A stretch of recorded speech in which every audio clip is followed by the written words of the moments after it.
I'd like to call to order the regular meeting of the Board of Commissioners. Today's date is April the 16th, 2018. That's 5:25 p.m. So we're absent one commissioner who's had vehicle problems and will join us later in the evening. Joanne, can you please call the roll? Commissioner Ernst? Here. Commissioner Inga? Here. Commissioner Rollins? Here. Commissioner Vogelson? Here. And Commissioner Long. Commissioners, does anyone have a change to the agenda? I would like to take a point of order as still into the commission to address an issue that I know is on everyone's mind this evening. Turn on your microphone. Hello? Is that better? No.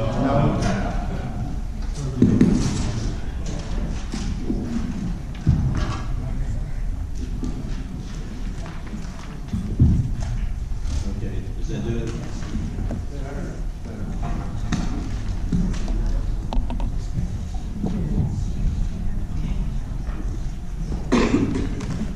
All right, well, welcome everybody. We're happy to have what I consider a full house with a lot of issues that we have to cover this evening. You've seen the agenda in front of you. The next item that we have is a public request. And prior to going to public request, I'd just like to cover a couple of issues for the audience. A lot of individuals may not know what the Beecham Park District is about. In 1973, we were authorized through an enabling legislation of the Florida legislature to become a special taxing district. The sole purpose at that time was to purchase Red Reef Park, which I'm sure all of you are familiar with Red Reef Park. And we continue to maintain the Red Reef Park as well as the Gumbo Limbo Nature Center, which is associated with us. Everybody on this committee up here has some relationship with the recreation community, whether it's golf, whether it's tennis, whether it's field sports, and we're all in this because we love recreation and we love keeping open the green space in Florida and Boca Raton, as evidenced by our recent acquisition of the Ocean Breeze Golf Course, which we hope to have architect selection for this evening. In the late 70s, after a bond issue failed to purchase the property over 1,000 acres, which is where Broken Sound now sits today, a referendum to purchase that would have taken care of all of our recreational needs here in this community. But the referendum failed, and subsequent to that, the Beecham Park District entered into an agreement to purchase Patchogue Park, which we'll be talking about this evening. With $1 million price tag to the district and $1 million joint payment from the Palm Beach County, we were able to purchase that 45 acres, and subsequent to that, we also purchased another 10 for a total of 55 acres at Patchogue Park. Like many of us on this council, I have spent many hours in Patchogue Park and understand the value of that to our community. And we certainly are going to take care of that value, which I'll discuss later.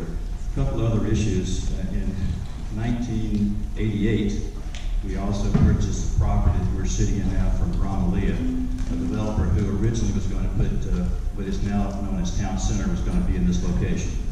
They could not get approval from the city council, and they tried another route to put approximately 255 homes in this area. And fortunately, the district was able to negotiate a sale, so we purchased this to keep parkland property in Boca rather than a huge development. We also, in 1988, purchased, subsequent to that, Swimming Racket Art was purchased in what year? Art?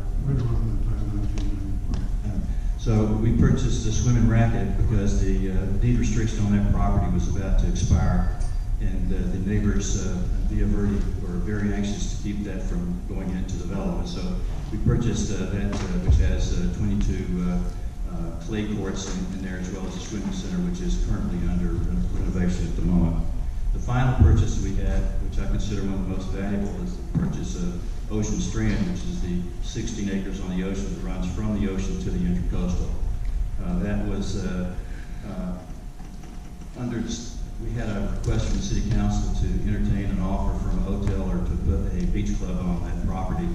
And for the entire length of the summer, we said we were not going to be doing that. And the property, as you can see now, is still currently ready for development at some point in the near future.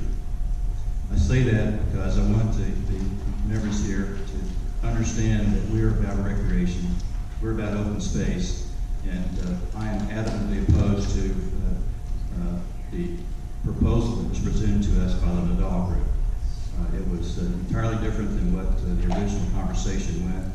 And what I'd like to do is ask our commissioners if they would agree with me to have Mr. Koski discontinue any discussions with the Nadal Group, go to an RFP for a future master plan, and have the public provide input into the master plan design for Patrick Park.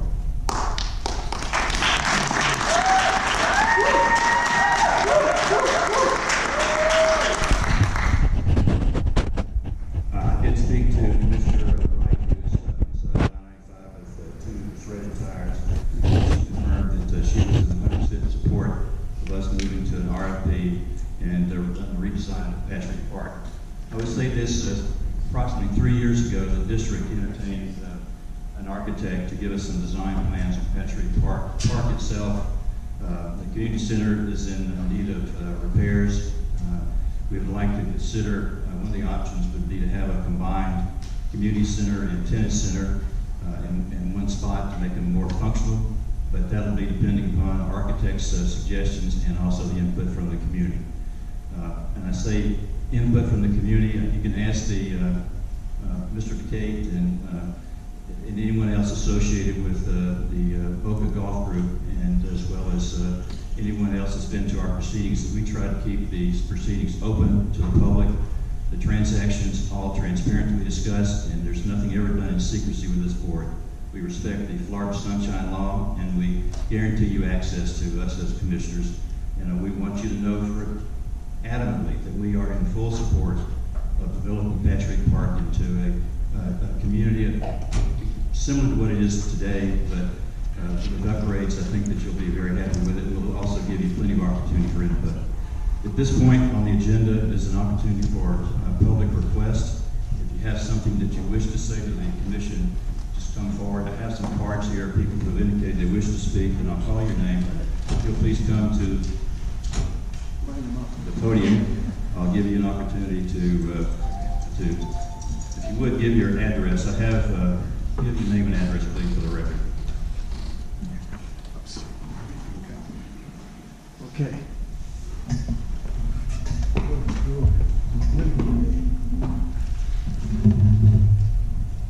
Thank you.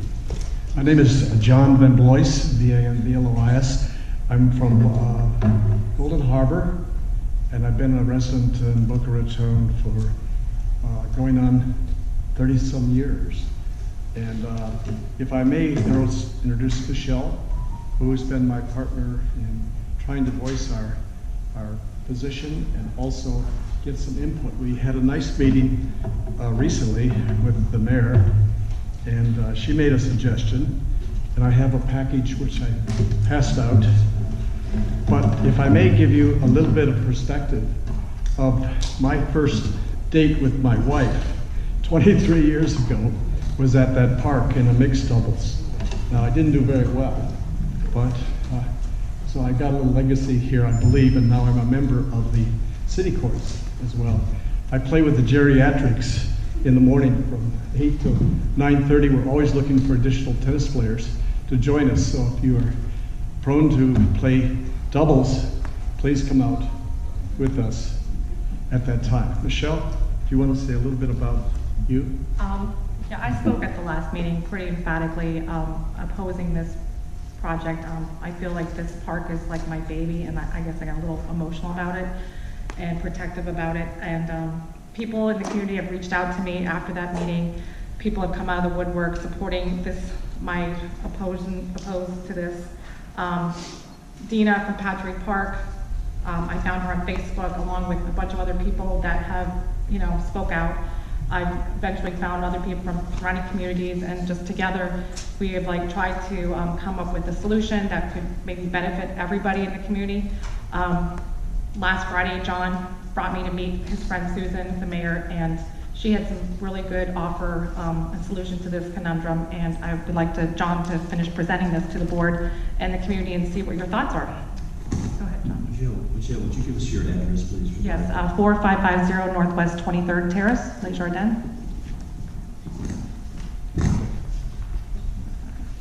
I'd like to pick up, if I may, on Susan Haney was very, very helpful, and also Mike Whitecott, who is the Assistant Deputy City Manager. And the two of them had some thoughts, and Susan particularly said, is there any way we can sweep the thinking of the commissioners and the board over to working through the 55 acres that are idle right now. It was called Hidden Valley Golf Course. I used to play over there. And if there's any way that we can put some influence to have you consider that, we'd really enjoy that. We've also worked with Jack Boone, his Book of Watch, and others, and the opinion that we have reached is that there is a compromise. And we'd like very much for the commissioners to work with the city council to see if jointly you could come up with a broad-based proposal. So Michelle would like to add to that. I just wanted to mention that I think that this parcel of land would have enough space for Nadal to build what he visions. Patch Reef is just obviously not a big enough piece of land for what he's hoping to get out of this project. So this parcel is very accessible to the Tri-Rail. It's close to the Brightline station, the airport. His students that would come from all over the world to train here would have the Boca Airport very close by. I thought Susan's proposal sounded ideal, so I'm just urging the district, the city managers, the city commissioners, all our city officials to work on a solution that could benefit everybody in the community. Like Art said, who could not benefit from like a name like Nidal? I totally agree with that. I just don't want our public parks to be commercialized or anything built on our public parks. We need to keep our parks for our citizens. Thank you.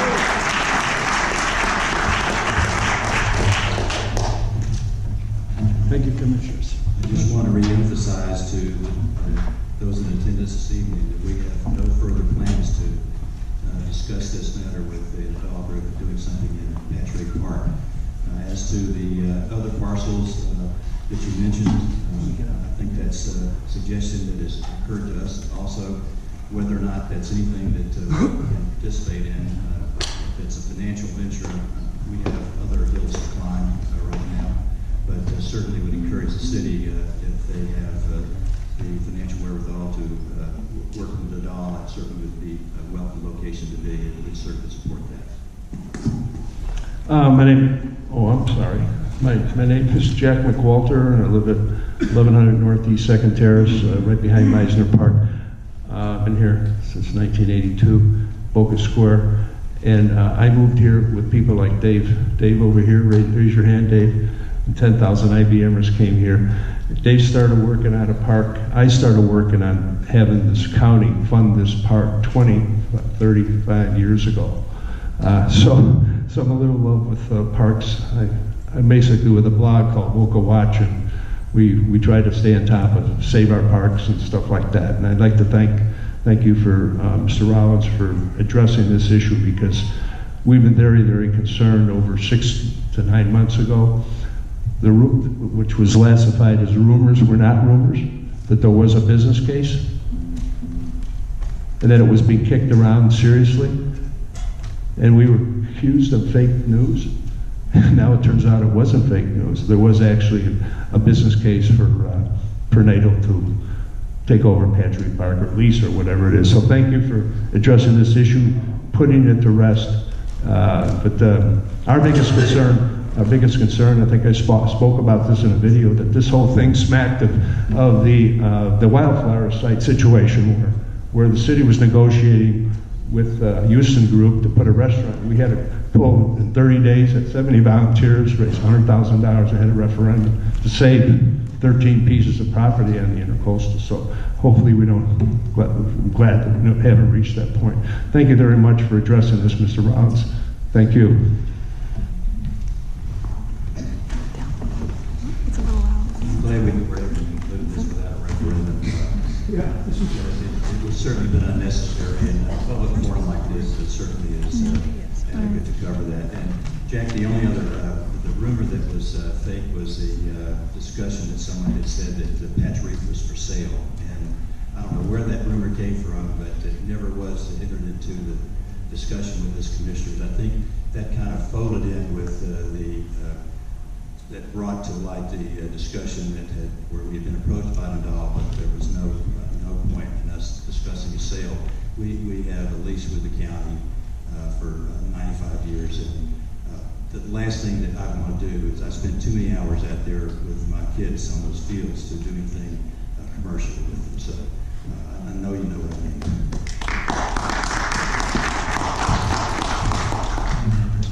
Michael Mann, 10227 Fresh Meadow Lane, Boca Raton, Florida. That's not exactly true.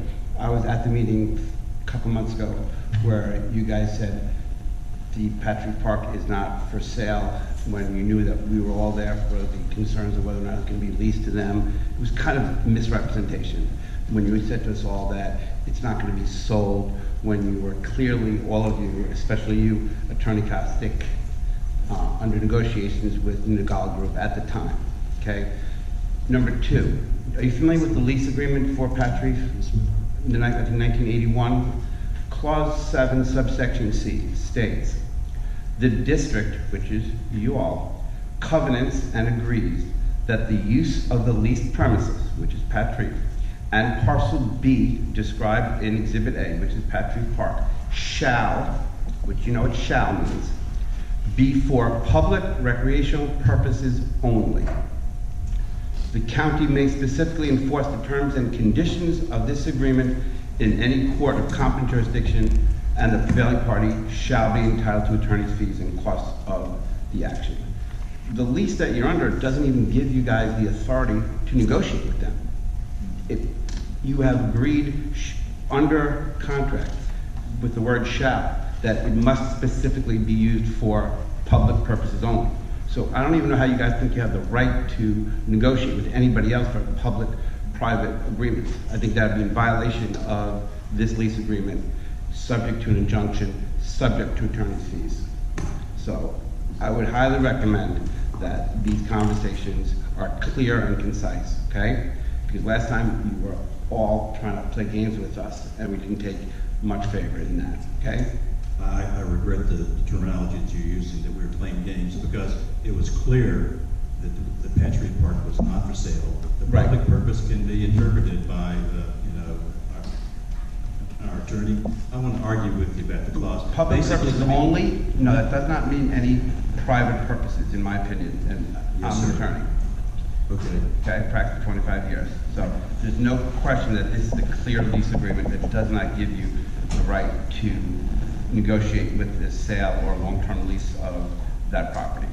Well, we'll certainly take that under advisement. But you did hear that we're not negotiating with Nagal at this point for any further development at commercial at Patch Reef Park. And that's on the We're clear record, about it. that we're clear now that you're not involved in any sale, lease purchase, public-private negotiations. Public-private It's over, partnership. correct? We have put that matter to rest. Yes, sir. Okay, it's a good place.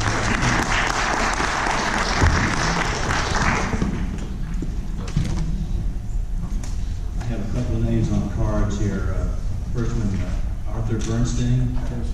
Well, I will pass based on the fact, I understand there'll be a motion shortly. Is that how this is going to be held? Yes, sir. Well, Arthur, I don't know that we'll have to make a motion. I think the commission agreed that we would advise Mr. Koski to break off negotiations with the Nadal Group. Is that sufficient, Mr. Koski? Is that clear?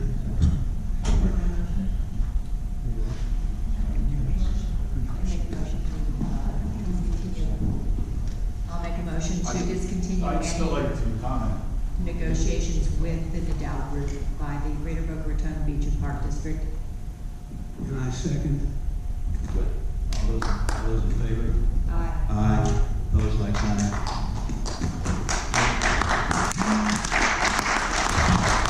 We're still taking public requests. If you would come to the podium, give us your name and address for the record.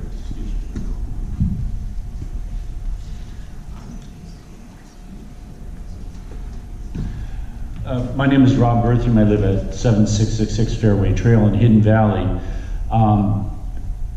You've chosen to end discussions with the Nadal group, but I know people in our neighborhood are very interested in having it moved to the former Hidden Valley Golf Course. So I don't know if that requires a rewriting of your previous motion or not, but we think that the Beach District and the City of Boca Raton and the Nadal group should get involved with, I mean, that's open, vacant land, it's zoned recreational. It's 55 acres, not all of it can be developed, probably substantially less than that because of the drainage issues and South Florida water management. But I wouldn't want talks to stop. We would encourage that you continue looking into that possibility. It would eliminate the problem at Patch Reef, and it'd be a win-win for everybody all the way around. You'd be splitting the costs in some ways, 3 different ways, and some of the land could be used for recreation, since it probably can't be built on because of the drainage issues and things like that.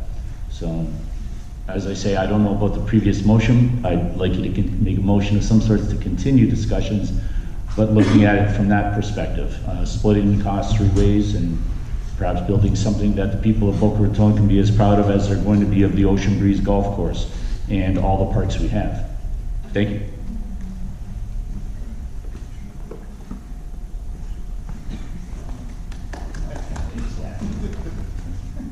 The next card that I have for speaker is Mr. Robert Duquette.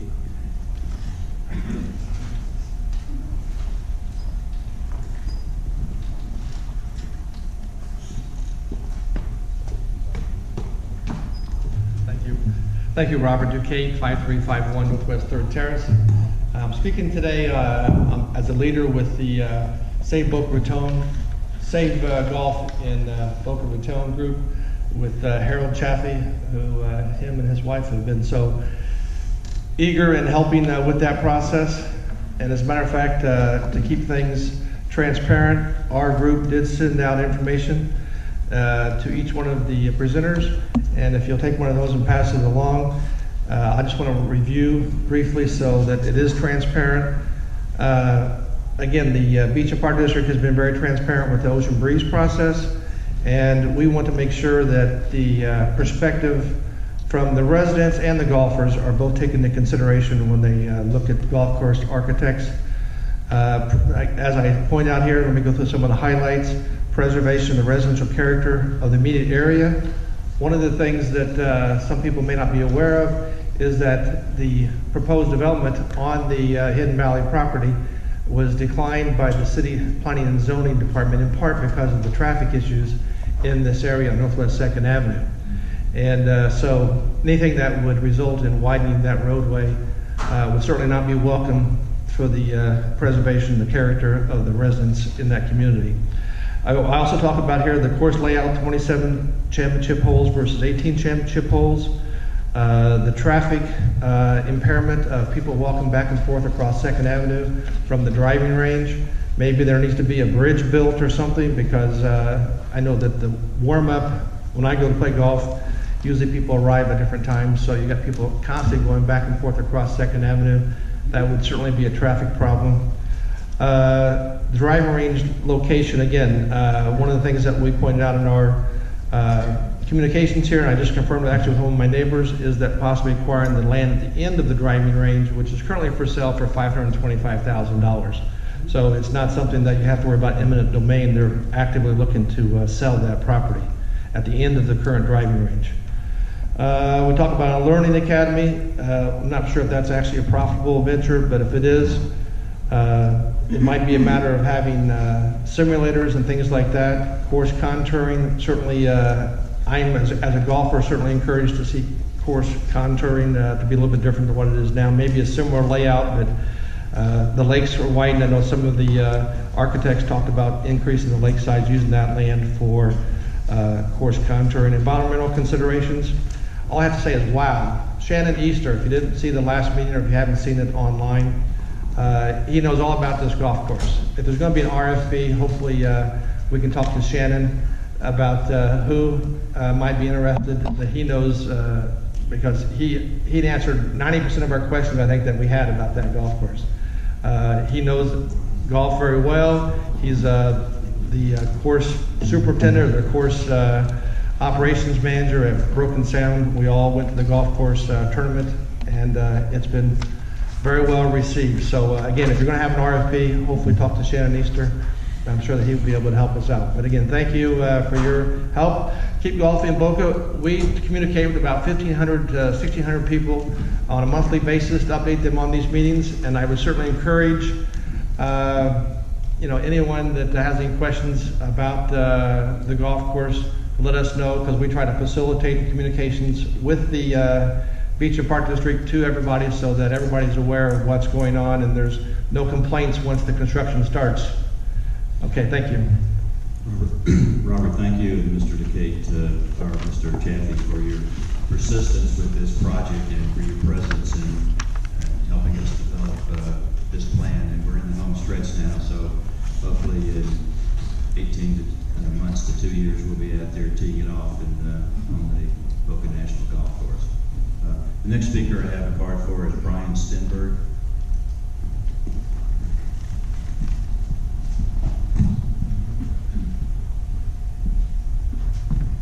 Good afternoon, Brian Stenberg, 1026 Southwest 5th Street. Earth Day is later this week, and I wanted to thank you for your resolve to protect open space here in Boca Raton's parks. And I wanted to remind you that we have open space here in Sugar Sand Park that is coveted for a school by the School District of Palm Beach County. As you know, I am opposed to putting the school here in the park, simply for the reason that I believe also that it's important for us to protect our green space.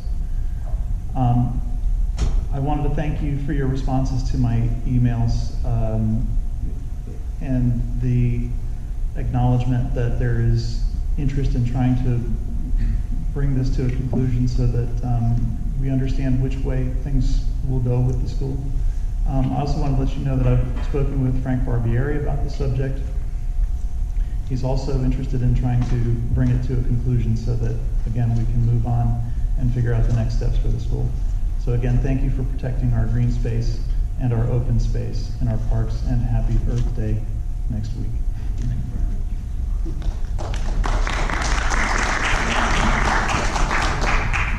Is there anyone else in the audience that would like to address the commission? Yes, Michelle. You can stay right there. Would the board consider passing a resolution?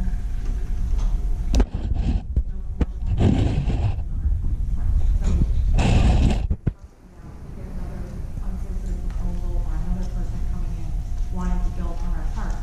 It's pretty clear to me that the people they want to protect our parks, so that it's off the table. You don't have to deal with this anymore. I'm thinking it would be a great idea to pass a resolution if we can't build on the parks. Michelle, we don't have a full commission here, and we're going to have that discussion with all 5 commissioners present. Would you consider it in the next meeting? I'll deal with that. One thing I will tell you is that we're looking at Ocean Breeze Golf Course we purchased, soon to be Boca National, and there will be some, could be a private public partnership with that over there that may benefit the residents. One of the things that has to be considered is that any revenue that we generate from the Learning Center, if that's what we decide to do, goes to keep the golf fees down and also the ad valorem fees down. Well, is there a way you could word it to say that these parks are already established as parks and already public parks? So possibly write something up to say to the effect that established Boca parks are protected. I'd rather tell you emphatically that as long as I'm sitting on the commission, that there will be. But you're not going to be here forever. Well, I hope so. I hope so too. Yeah, Michelle. But people come and go, and then the next board comes in, and then we're fighting off people. It's like vultures trying to take our land from us. We feel like we're being stolen from. It's Well, just, we don't know who's going to be running this, in a year from now, and it's like we don't want to have to deal with I it. really don't think you have anything to be concerned about. Well, I think we do, because I think these people from Sugar Sand, we're trying to protect Sugar Sand. In that, once they get the school done, how do you know they're not going to come back with another proposal? How do we know, like Beckham's building a stadium in Miami? They're always going to be coming to try to take our land. It's the most precious, valued land in the country. We need to protect it. We're going to give It's your responsibility to figure out a way. We're going to give you every opportunity when we do the RFP and bring in an architect to develop Patrick Park for those kind of input, and certainly they will be. So you're still considering and building something on Patrick Park? No, we're considering putting an RFP out to the park itself. The tennis center needs to be rebuilt. The community center needs the community center needs to be rebuilt. And what we're looking for is the possibility of just combining these to make them more efficient. So that Are you looking for outside money though? no, Okay. no, not at all. No, we would have the resources to do that. Okay, so then we should, I suggest to pass a resolution. I'm going to sleep better tonight knowing that we've made this commitment to you. Me too. Okay. I just think that's something that could be on the table for the future. There is wording that we can come up with. I think we should protect this land, and then we should not have to worry about this or not sleep at night, scouring the minutes and scouring the agenda to wonder what's going on. Any notice that we have, anything that we will do, I pledge to that we'll have a notification at both swim and racket and the tennis center there, as well as the Patch Reef, because it'll affect both tennis playing individuals. I don't envision the day that we're going to sell off our park or sell out. I didn't say we were going to sell it. Right. However, you know, if it were to make sense at some point to the residents to do something, we might consider that. But at the moment, we're not asking for any money to do any of this development, and we're just looking to put out an RFP that will help us come up with a better design, better layout. We're putting in, sports turf over at Patch Reef, which is going to cost us. And anything that we do, I encourage you. We enjoy having members of the public come to us and speak to us what's on their mind, and certainly have somebody here to monitor what we're doing. We post our meetings now on YouTube, on our website, so we're trying to do as much as in the way of transparency as we can.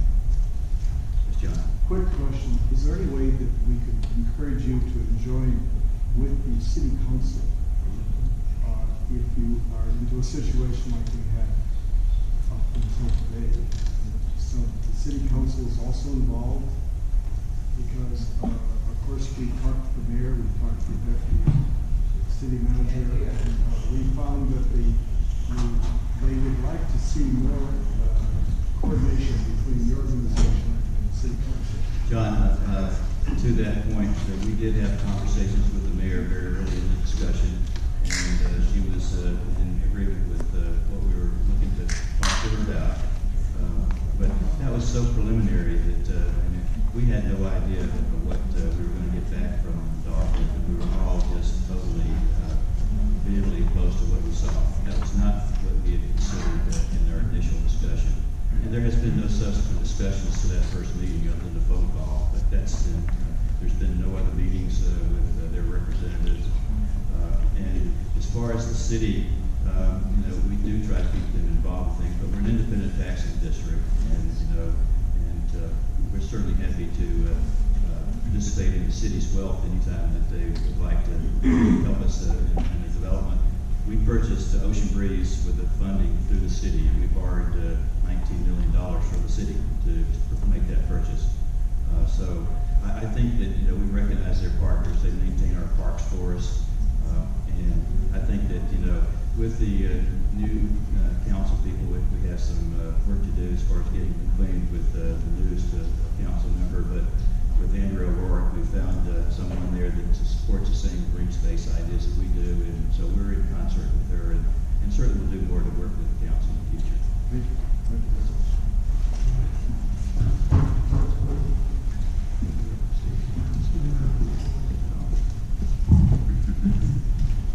Debbie Lysing, 6111 Northwest 4th Avenue, Boca Raton, the third fairway of Ocean Breeze Golf and Country Club.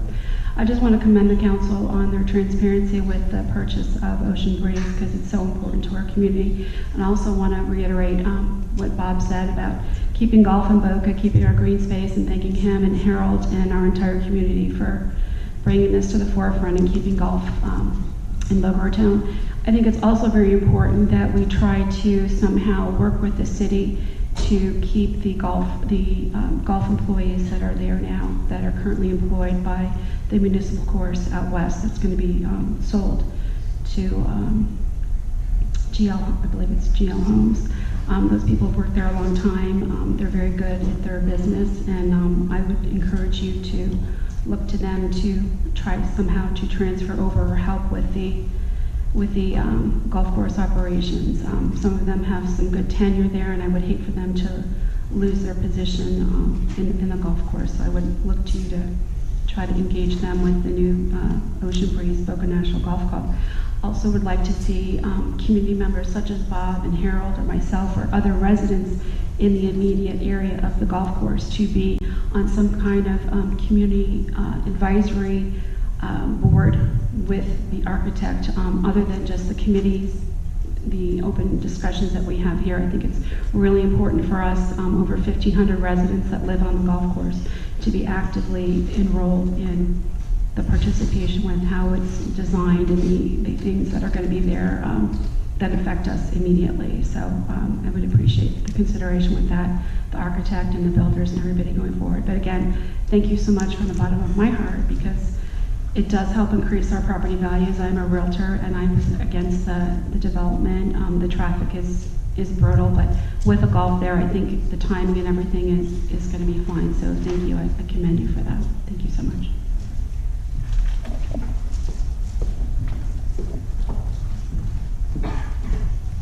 Hi, Al Zuccaro, 561 Golden Harbor Drive. I have a request on another subject, a bigger subject.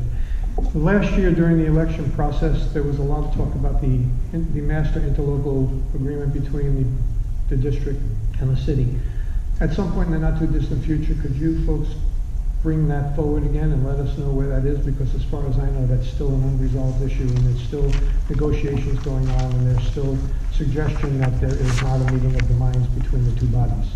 So I'd ask you to follow up on that. Thank you, Mr. Carr. I believe we're trying to schedule a joint meeting with the city council. I don't know whether it's been put together. Do you have a date here, Rita? Right now we have one on the books for May 9th. Yeah, so that could be a topic of discussion at that time, and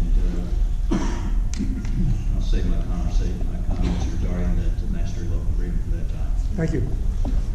The agenda is not set. Good afternoon. My name is Steve Haar. I'm at 6100 Northwest 2nd Avenue in Boca Raton. And I just wanted to address the potential development of Patch Reef Park, the tennis area. I was there Saturday morning at 10:30, which is pretty much prime time for tennis, and only 1/3 of the courts were being used. There's a lot of competition in the Boca Raton area for tennis. Besides the 2 tennis centers that Boca maintains, you have 5 other academies, tennis academies within the general area that really good junior players are all learning at. And 3 of them are right in Boca Raton, at the Everett Tennis Center, Rick Macy over in Boca Lago, and another one called HIT, H-I-T. So I think a couple of things, suggestions that you could consider for Patch Reef Park would be either to convert some of the courts or to add additional courts that are at Hartrue. Hartrue is a softer surface that really good junior players get trained on, and also seniors prefer playing tennis on Hartrue surfaces. And then also with the popularity of pickleball, I think you can convert easily, very inexpensively, convert some of the courts to pickleball courts or add them. So I think that those kinds of things would bring out more people. Thank you.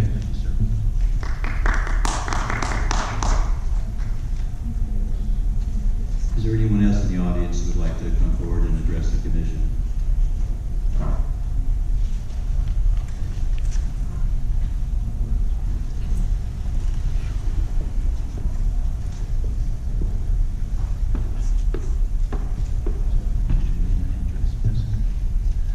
My name is Mag Pashajaki. I live at 2235 Spring Harbor Drive. I'm an employee at Patch Reef Park at Tennis Coach at the Tennis Center there.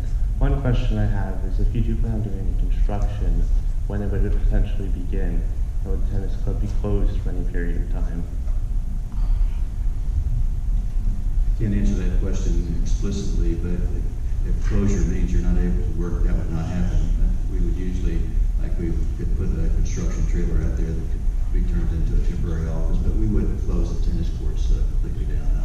So you don't plan on actually changing the courts at all? They'd remain the same, just the clubhouse more, so the community center?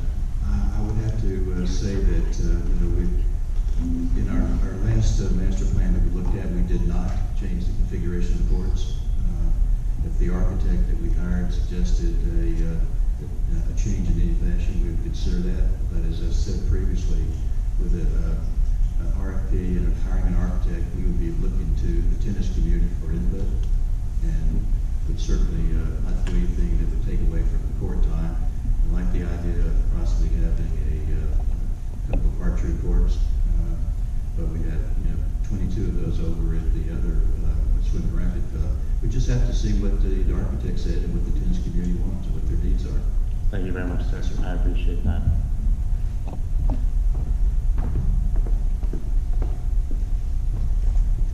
Okay, last opportunity. If anyone else wants to come up and address the commission, we're happy to hear your comments. And you're also welcome to stay for the remainder of the meeting where we get into interviewing the four finalists for selection as golf group architect. So at this portion of the meeting, I'll close the public request, and we'll go to this is a regular meeting. And have before me the architect interview schedule, and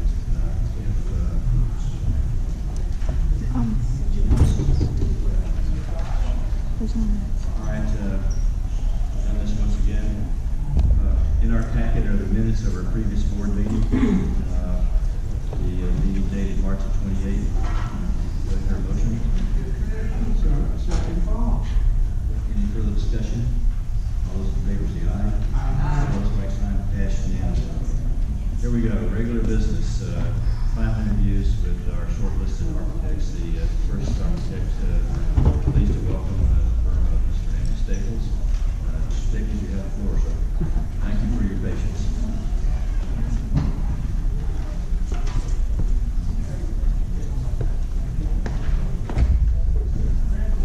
Andy, we have a commissioner who is on the way. We can defer you for 5 minutes. I'll give her a chance so she can hear the entire presentation. And sorry for interruption. Thank you for your patience.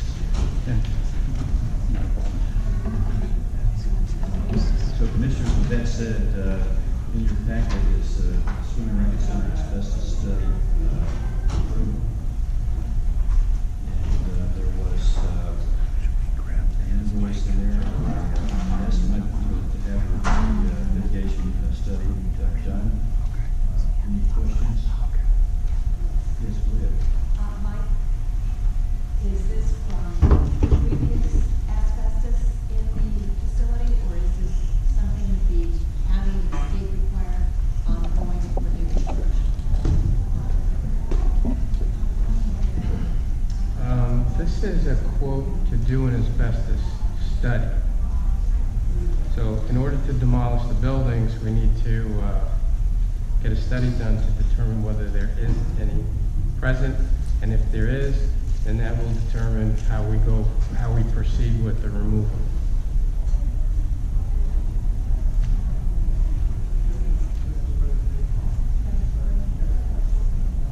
So I believe it's $2,800. Is that the one you're looking at? So that is for the hotel, the clubhouse across the street, and as well as the cart barn, and there's a maintenance building on the property. So this particular quote is for them to take samples and then develop a report, and that report is what I will be able to use in getting the overall quote for the demolition of the buildings. So we have several contractors, 3 or 4 subcontractors that are in position to give us quotes, but they need to know this information because that will make a difference in the disposal of the material.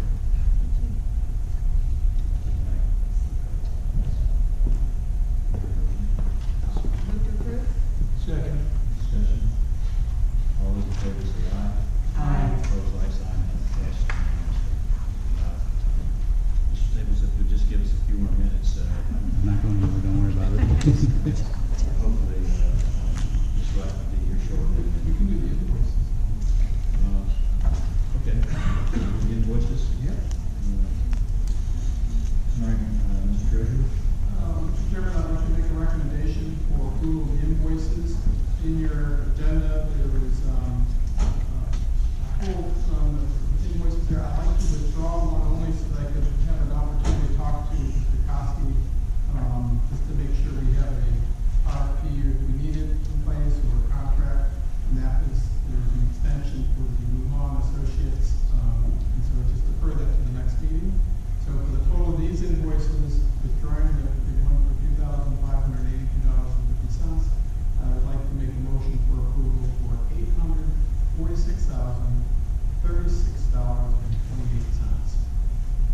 Second. Moved and seconded. Any further discussion? Hearing none, all those in favor of the motion say aye. Aye. Opposed, like sign. Passed unanimously.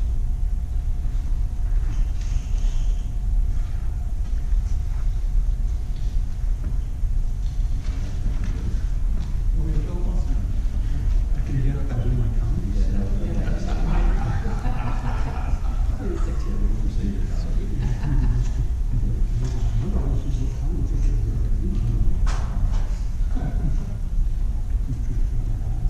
Do you want to cover future agenda items or anything? Whatever the pleasure of the board, if you have a future agenda item. Might as well go to the reports while we're waiting. Then, we have, Mr. Kosky, do you have anything that you'd like to report? Mr. Chairman, we are about to place an advertisement in the local newspaper for the receipt of bids for the installation of the artificial surfaces at Patrick Park.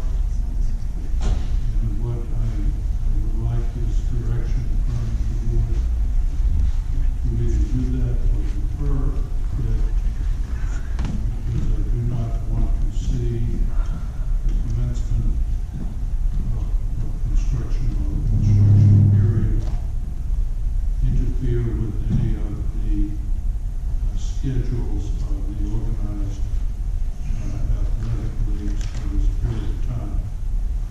If we advertise now, I would anticipate not commencing construction probably for a period of about 90 days.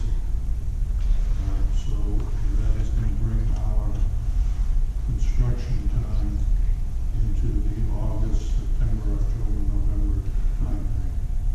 And if there are any leagues that will be affected, we may be prudent to inquire of those leagues whether they wish us to proceed with the construction project now or defer it and commence the project during the next fiscal year, beginning possibly around January. Commissioners, comments? I do have, some concern about, if we go to bids, right away, and the fact that we're running into hurricane season, and in talking to, Mr. Decker, who has, done the same project in Weston that we're attempting to do here in Boca. They did that during the, what they considered the non-rainy season, if there is such in South Florida. But certainly the rainy season in the months of the summer is a lot more regular. And working with the product that we're talking about putting down, I was advised that it's very difficult to do. In fact, you have to stop work. You cannot work with that product. Is that correct, Melissa? Yeah, he said it's difficult to work with when it gets wet. Yeah, difficult to work with when it gets wet. I don't know what the answer is, Art. Instead of telling me who not to go talk to, you can tell me to go talk to the respective sports see if I can get a consensus from them for delaying commencement of the construction. Do you need a motion on that, Art? Well, just a general consensus of the board to do that. I think that, in doing so, we need to know what alternatives there are for those programs that will be displaced, and somebody will be displaced during the times of construction. The summertime is a good time if we could get it all done, but I'm concerned that the permitting process could be delayed more, push us into August, and then we're end up with construction into the winter months. But I'm open to suggestions. Would it be acceptable to the commission if we instruct Mr. Koski to develop information for the leagues and the alternatives for their play if they're disrupted prior to putting out the RFP? Okay. I see everyone is nodding in agreement, Mr. Koski, so if the motion's not necessary, we'll proceed in that fashion. Thank you. I have no further remarks. Okay. Any future agenda items? Seeing none. Drum roll, please. Pleased to introduce Mr. Andy Staples, the first presenting architect of Golf Architects. You want that one?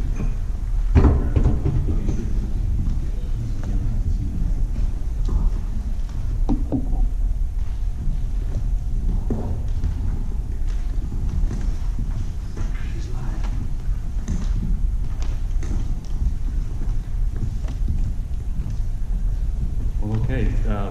I've done a fair bit of Parks and Recreation, and I can tell you that the only constant in Parks and Recreation is that there's going to be change, and I can see that tonight. So I'd like to believe that this team is ready and nimble to be able to handle that. Do I have my allotted 30 minutes? Is that, in the 30 minutes, I'm expecting some question and answer, and so what I thought, my entire team is here, and so I would like that to be open and free so that if there's anything that I'm talking about that you guys want to stop and ask questions, please, by all means, let's do that.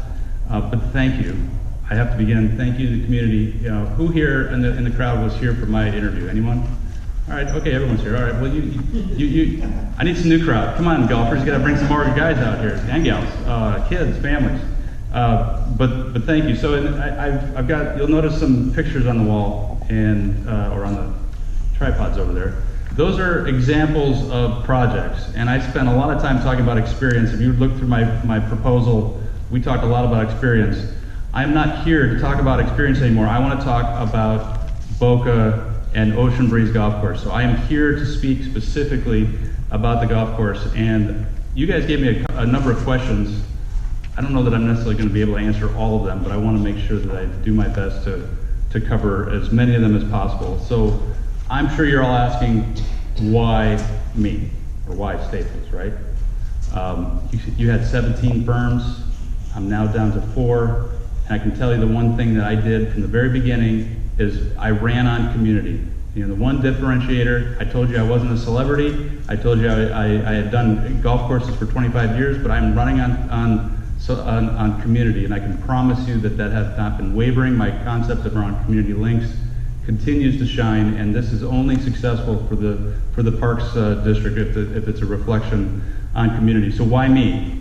Why Andy Staples? Why the team of Staples Golf? I can promise you we are going to spend the time. I told you early on that I'm about ready to open up an office down here, and the one thing that I can tell you is that you will not have any more personal involvement with your architect than you will with me, and I can give you my word on that. And my job for you as community, as the community, is to build trust. And I can tell you that my team right here, I've got my entire team in front of you. It's a fantastic team, and I want to spend some time today for you, hopefully getting to know a little bit of them. But we are going to do what we say we're going to do. And I think one of the things to say, why me? Why this team? People wonder why I picked this team. Because they were the right fit for this project. And I can promise you, once you get a bit of a sense of what's going on with these guys, you're going to realize that it's a tremendous group of people, and I'm honored to work with them. So why me? Because I'm going to spend the time, and I'm going to give you something specifically for your community. That's what you're going to get from me. So vision, you guys asked me, there's a question about what is your vision for the property? That's a huge question, right? But in order for me to define vision, I have to speak to you individually. So in terms of every individual user, I want to talk to you individually. District, I'm telling you that at the end of the day, my vision for you is for you to tell me that you've never been a part of another project that went so smoothly, so well supported by your public, and was so fun to have with a design team, and it made you money. So this is a business, and I believe at the end of the day that this is going to be a business decision to make sure that this is not something that is a subsidy, that you are providing a product for the community that is not a sink on your budget. And I'm telling you that that's my goal and my vision for you guys is that you guys tell me that at the end of the day. For the community, for the guys that you live here, for guys and gals that live here, I want you to be able to tell the district that they actually did what they said they were going to do. Again, back to this building this trust. I want it to be a reflection of what it is that you guys want this course to be, because we're having a dialogue. This is just beginning. This is a selection. It's the beginning to the entire dialogue. And I want you to be able to hold the district accountable to actually say that, that they did what they say it's going to do. They're actually going to do what they said they would do. City. Is there anyone from the city here? We talked a little bit about the city. I want to work together. There was a public comment about keeping the employees. That's an incredible important part, that this schedule continues to go forward so that when that municipal golf course closes, that we have a role and a place for those employees. And I want to work together, and this team is ready to do that. So the golf course, you're hiring me to build a golf course. I'm going to tell you that it is going to be entirely unique. My vision for the golf course is unique, that you will only find it in Boca. And it'll be a reflection of the landscape of Boca. It's going to be played by all skill levels. It is going to be built by artisans. It's going to be creative. It's going to be award-winning. And I'm going to tell you that it's going to be something that you're going to see kids, families, seniors, and vacationers alike on this property. To me, this golf course, we're going to talk a little bit more about specifics about golf course, but my vision for the golf course is something that is going to be the talk of the town. So, the Golf Association. Who here is from the Men's and Women's Golf Association? Thank you for your support. You guys gave me your blessing as your #1 team. I really appreciate it. And so for me, my job, my vision, is that you're proud of that support, that I continue to make you feel good, that you give me that support, and I actually followed through what I said I was going to do. Anyone from FAU or Lynn University here? Anyone? Let's talk about whether or not they come over as a home of the golf team. I suggest that's a tremendous opportunity, whether it's FAU or Lynn, but I will tell you this. It's an excellent opportunity, but I think it's a two-way street. One of the most recent projects that I just did was negotiating a youth deal with Marquette University's golf team. Tremendous opportunity for recruiting. They brought money to the table. So I think this goes both ways. And so for me, I would like to believe that FAU calls this, or Lynn calls this, the home of their golf team. But it's not just something they use. It's something that they actually participate in. The golf media, I talked a little bit about marketing. There's a talk about marketing. Are we going to be around after the project to help market? Absolutely. I've provided to you a marketing plan that I feel starts from the very beginning, and I want to give them a national story. This is a national story. This is an example of community golf. This is no longer municipal golf. This is community golf, and this is going to be a story that they tell on a national basis. And from the national golf scene, you're going to hear a little bit from my team in a minute, because I think they're doing this for the right reasons. You hear anyone watch TED Talks, there's a really good one, Simon Sinek, it's not what you do, it's why you do it. And I got to believe that we are doing it for the right reasons. And to me, from the national golf scene, we all want to play a small part in actually changing the face of what we now call municipal, which is what I would call community golf on a national level. So the bottom line is I'm going to bring a project to the Parks District that makes you money, that builds trust in your community, and that you are proud to select the Staples golf team. I give you my word for that. All right, so now I'm gonna start to give you a little vision about what I think I'd like to see, and then I'm gonna pull up my team. And 30 minutes is a blink of the eye. I'm gonna try to do my best to keep my team on pace, but if I go over, please don't penalize me. But for me, my vision for me personally is I want to be able to be told by you that I represented you to the best of my ability and I had your best interest in mind. And to be honest with you, I told you I was going to start an office. I actually want to be able to bring my family here and have them feel like this is a place they want to live. Because that's exactly what we're trying to do. This golf is we're so passionate about this game of golf, all of us are, that it's about family and it's about building and growing the game of golf. So that's me. But what about my team? Guys, you guys are going to have fun doing this. There's no other option. You know, to me, I want to realize the vision together. It's not a one-man job. This is a big job.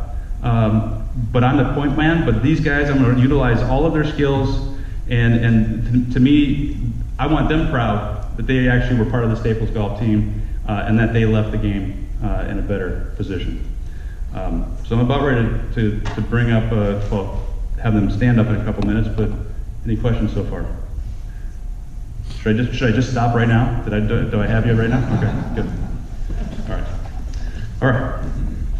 So Bo Welling, you guys see this, his resume and things in my proposal, but the total golf experience, that's a big word, total golf experience. Golf experience happens the very first time you drive into the property. And be honest with you, you got some traffic issues out there.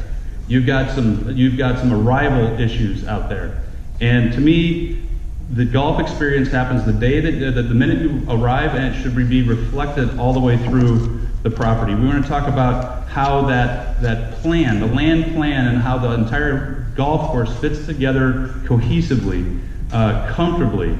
I want people to socialize. I want people to be there. I want non-golfers to be there just as much as I see regular golfers. So Bo, would you please talk very quickly, if you might, about a little bit of experience and what you feel is the total golf experience? Sure. Thanks, Andy. Thank you, commissioners, for having us, and thank all of you for coming out. I'm a little bit of a strange guy in the golf world in that I grew up a golfer. I played collegiate golf. I got interested in golf course design, started studying landscape architecture. Ultimately went to work for Tom Fazio for a while, but I also did something different. I went and became an investment banker. Went to business school and became an investment banker. And I think it's always been a very good grounding and lesson for me in looking at design opportunities and design challenges. I think when I visited the site today, and I think when I look at what's happened there, not knowing all the detail of the history, but you don't see success. And so I think one of the things that we're going to try to really focus on is how to be successful. So I'm a client guy. Client objectives and goals are first and foremost. And I think when you work with a community, it becomes very interesting because who exactly is the client? So obviously it's the district to some degree, but I really think it's all of you. And it's all the users, it's the residents. And I look forward to the process that Andy's talking about to interact and to learn and help craft something that can really meet expectations and ultimately be successful. Mr. Rollins said he may be here for forever. So clearly the sustainability of what this is, what Boca National is of paramount importance. How do you do that? I believe when I got involved in golf course design, it was because I was a golfer and it was green tees and bunkers. That's what was interesting to me. But through time, what I really learned was the places that I thought were the neatest were places that really brought people together around the game of golf, but they might not even be bringing people together that are golfers. There was a human element to it. And so my firm does traditional golf course design, but we're very involved in doing more general planning around golf and around community spaces. If there's one common theme in what we do is that we plan spaces and places for people to come together and be human. Places to recreate, places to gather, places to socialize. The way to be successful, I think, with Boca National is obviously to have a wonderful, wonderful golf experience. So the better the golf experience is going to lead to success. But it has to be more than just greens, tees, and bunkers. It has to become a place. It has to have a sense of place. It has to be a beacon of the community, something that you're very proud about, whether you're a golfer or not a golfer. Obviously, there's some challenges with roads and property lines and other constraints. But the goal and what we will do, because what this team is all about in many ways, that what we have to sell as designers is our name and our reputation. And so Andy's assembled a wonderful team, the people that work all over the world, and we're excited to come here and do this. It's clear that Andy has passion for community golf. Just sitting here and listening to the discussion on the parks, it's awesome. This community has passion about its community assets. And so we look forward to working with you to design something that's going to be successful, it's going to be sustainable for generations, and it's going to be a wonderful, wonderful place. It's going to have a sense of place and be more about experience than just going and hitting a golf ball. So thank you. Yep. Thank you, Bill. I would just add to that it's easy to say place, it's another thing to actually do it, and I'd welcome you to look past into his resume and reach out to his references, because if we just get a small sliver of the projects that you have been a part of, we're already going to be successful. So number two, second in line here, we're going to bring Marsh. I'm going to set you up here. One of the things that Marsh is the conduit to a lot of our team here. He's a team builder. He builds a team, and it was actually funny. I talk about how we do what we say we're going to do. First thing we said to me was, Andy, are you going to do what you actually say you're going to do? He probably believes it more than I do, which is hard. But one thing you're not going to do with Marsh is you're not going to hear him talk a lot about himself. So if you don't talk about yourself, I might have to do that. But you don't have an unlimited budget, I don't think. Correct me if I'm wrong. Okay, all right. So we reviewed the NGF study. We then realized maybe there's a $14 to $18 million budget. Marsh has been a part of his experience. You think about him having unlimited budgets. He doesn't have an unlimited budget, so he comes from a perspective of construction management, oversight, team building, and coordination. And so, Marsh, go ahead and speak a little bit about this idea of how you bring a team together to build this vision we're talking about. And so, to me, you have a really interesting, I would say, opportunity to try to figure out how to reach across what a typical and traditional clubhouse does and bring people there, just not because they're going to play golf, because they just want to hang out there. And so to me, Howard is going to start to give us some vision and some ask those right questions about what real revenue generators are going to be and how to design spaces around that. Howard, please add to that. Thank you. Good evening. How are you? My name is Howard Stewart. I'm an architect and a master planner. I have been practicing for 49 years. The success that I've enjoyed during that time has come from the fact that we built our firm on being good listeners. Now, it's been said that the easiest way for an architect to starve to death is to have to go out and get a new client for every single project. And so the success over these 49 years has been through repeat business, which means you've done a pretty good job for someone, or they would not choose to hire you again and again and again. I think the most pertinent part of my experience that has to do with your project is the fact that for the last 18 years, I've been providing design and consulting planning services for the Augusta National Golf Club.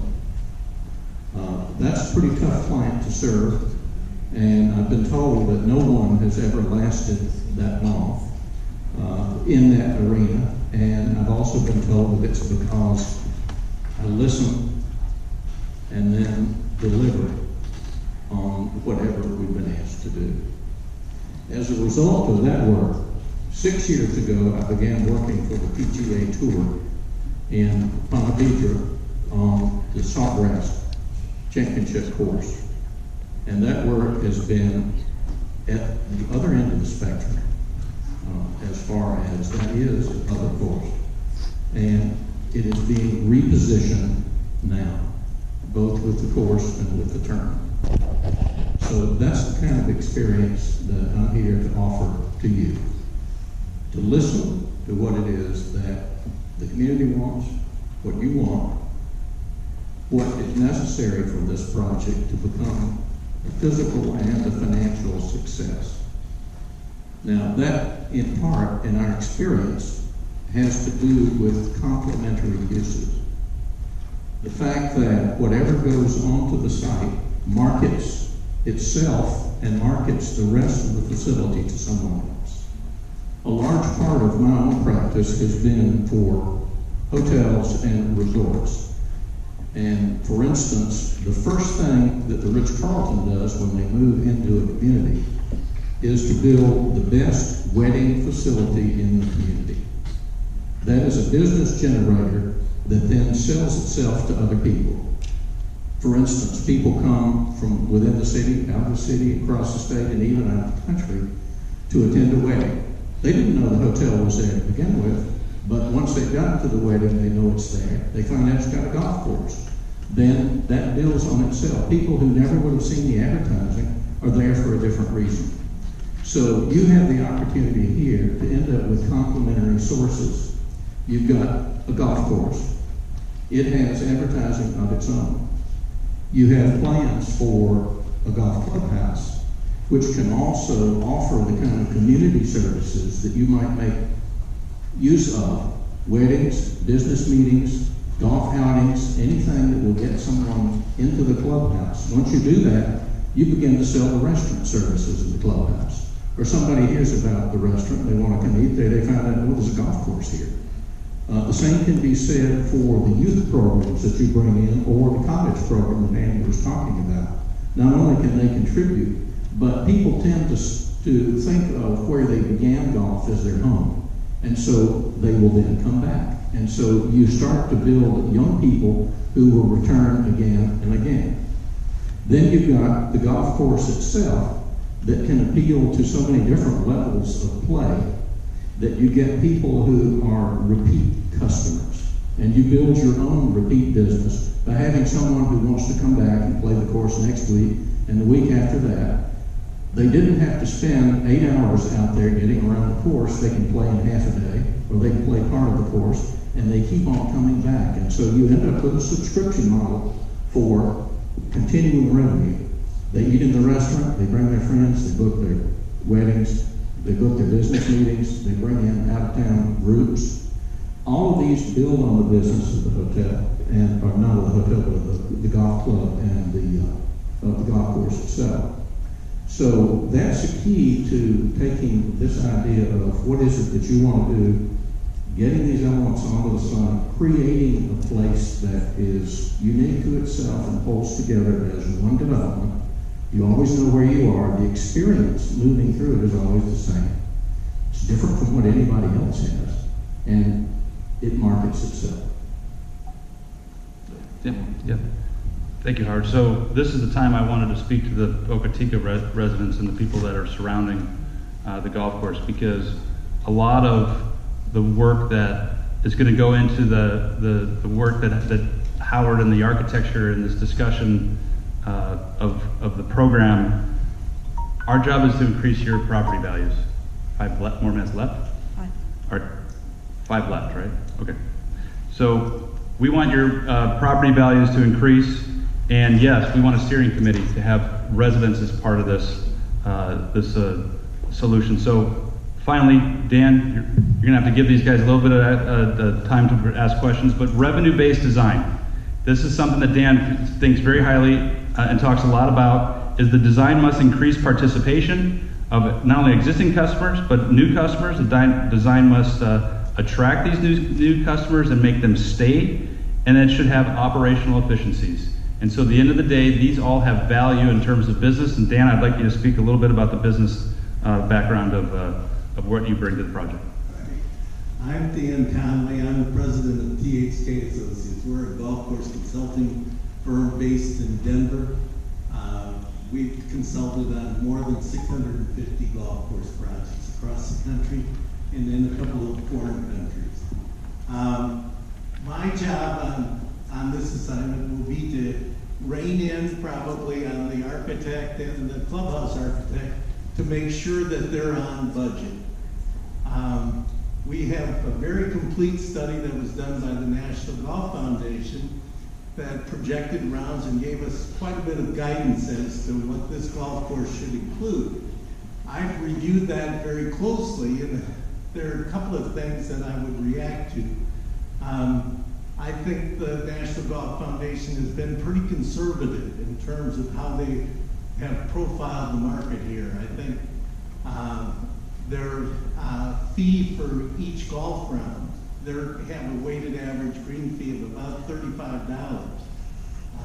And the out-of-town people, the visitors, they're estimating that the price of golf for those out-of-town people will be about $45 per round on an annual average basis. I think those numbers might be a little light.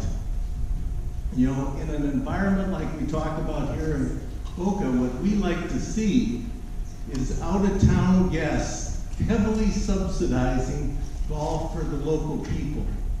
And it's critical to keep the right balance in mind. But I think the visitors can go a long way in supporting the golf academy that we'd like to have and the learning center and teaching center for the young people that are playing golf. And I think you have a tremendous opportunity here to tap those visitors that are short-timers in your community and have them heavily subsidize some of the golf that we think is appropriate for our residents as well as for the youth in the community. So with that, I will. Yep. That's perfect. I would only add to that is that we also feel that the NGF study was a little bit, they didn't talk about a lot of women play, a lot of junior play, and minority play. Correct. We could use more information about those, but that's one of the Which would only make our possible performance even more positive in your. Absolutely. Yep. Okay, so I heard the buzzer. I hope we have a few more minutes for questions, but I want to reiterate one last thing. My job for the Parks District is to make your money for this project. I want to build trust in your community and finally make you proud to select our Staples Golf team. So thank you very much for the opportunity. Okay, great.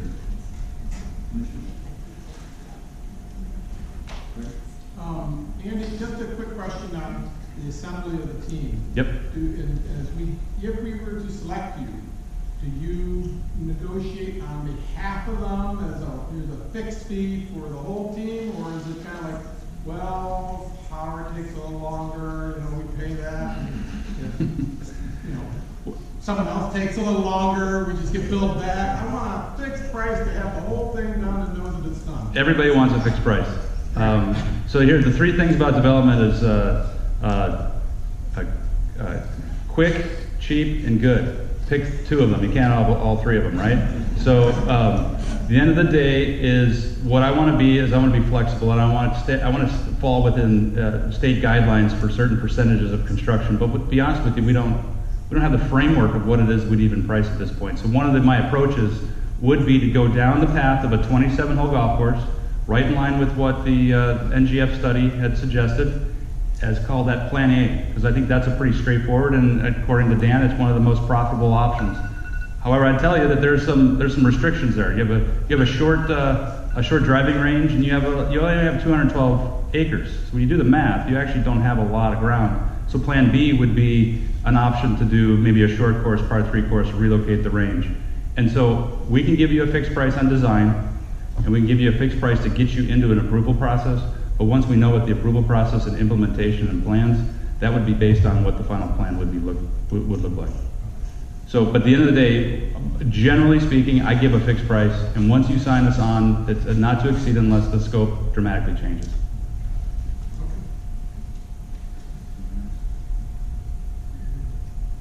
Andy, real quickly, is there any specific design changes that you would have to consider if we want to make this handicap accessible, and what equipment? I guess would be special carts and things of that nature, or is there any course design work that would make that a better experience for the handicap golfer? So in terms of my design, my design comes handicap accessible.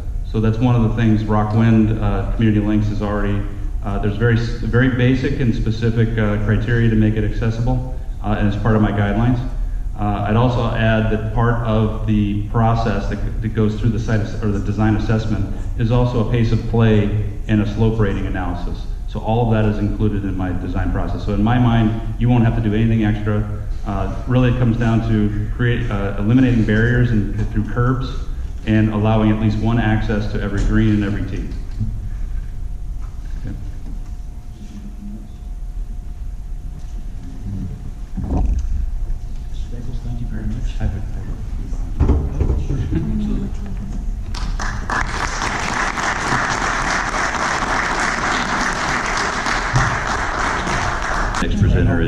Mr. Troy Vincent from the Vincent Design Group. And as soon as we get situated, we'll start our presentation here.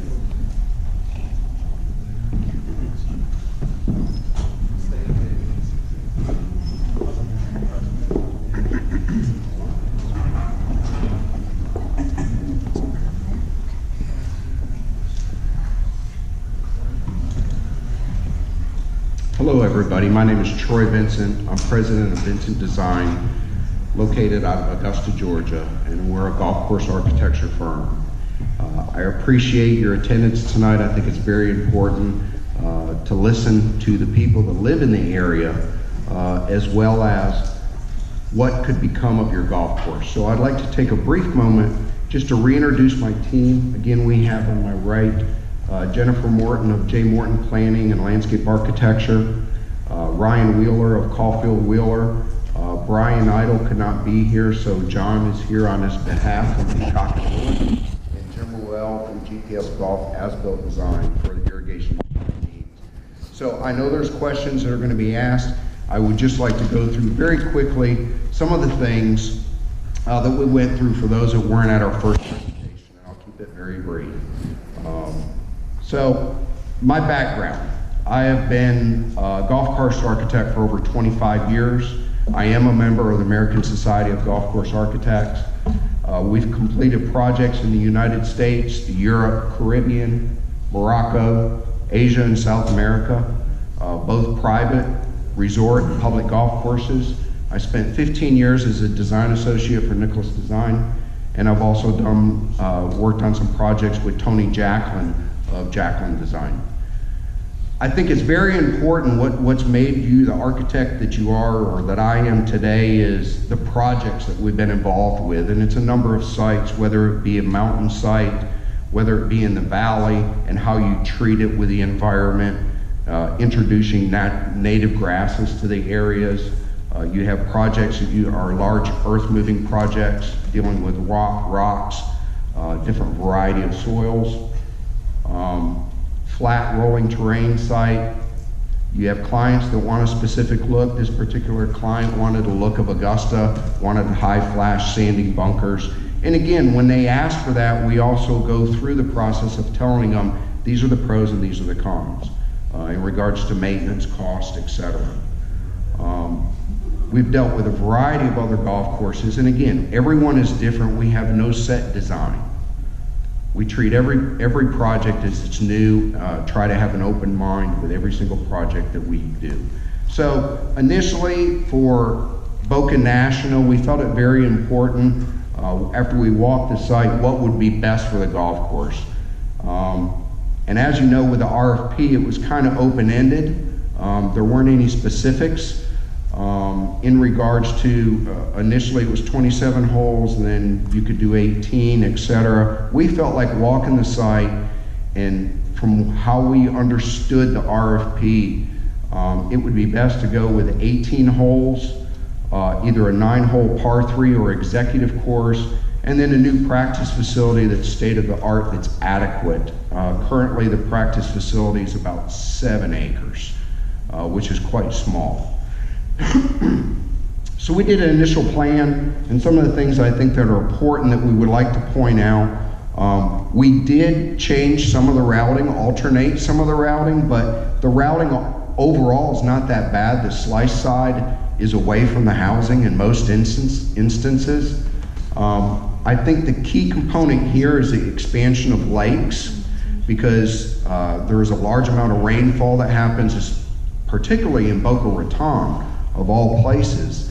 So this allows us to hold more stormwater, allows us to hold more water in the irrigation lake for and helps us with drainage purposes.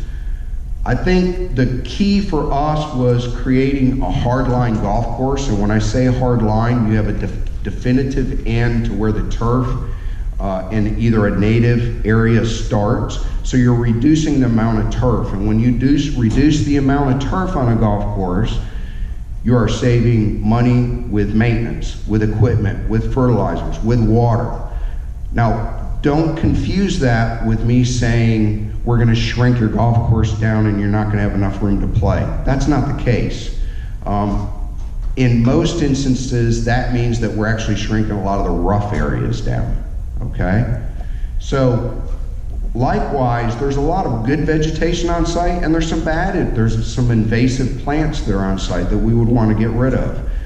We would like to utilize as much of the trees that are on site, the oaks, the palms, etc. If they're in the wrong location, what we would suggest is spading them so we can reuse them versus going out and purchasing new material. So wherever possible, we would do that. So this is an example of hard lines. So the top photograph is what I would call extreme, okay? The bottom left is not bad. It fits with what the site is in that instance. But the bottom right is more what I'm would like to see at Boca National. Okay, you have defined areas of turf. It allows you better strategy, allows you to frame the golf hole more, and it's much softer in appearance. So that is what we're suggesting.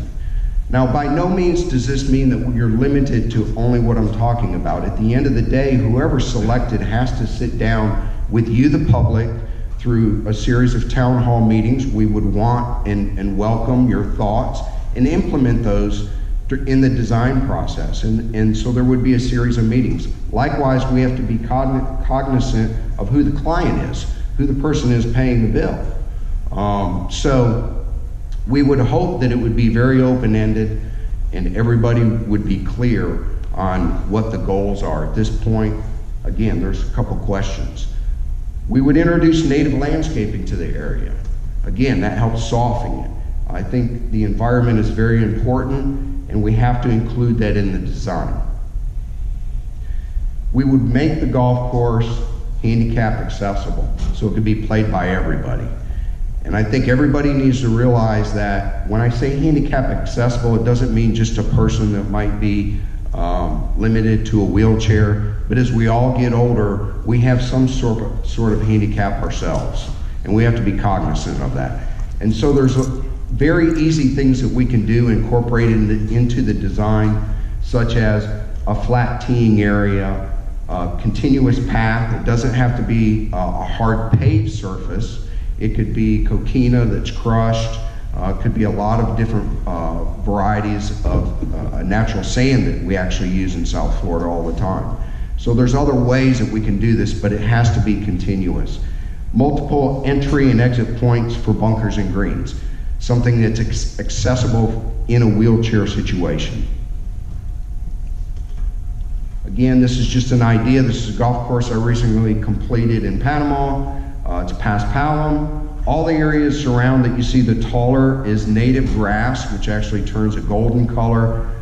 In this instance, the client had a limited budget, so it was hardline. They did want to come back and light it. There was, in that process, there was a study done, because as you can see, there's a housing component, and we did not want any lighting interfering with the houses. So what you can do is endless. We can give you the wow factor. It all comes down to budget and what we want to achieve. And that's the most important thing. And I think when you're given the opportunity, I applaud the rebranding of the project from top to bottom, but we have to be able to deliver. And delivering it is not just about the golf. It's about everything else that happens around the golf course. So what makes this different? The details.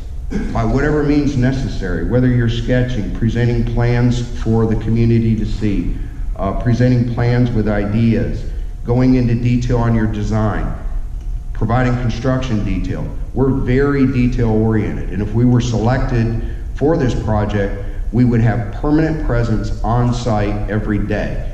There's too many moving parts not to have somebody on site watching this entire process.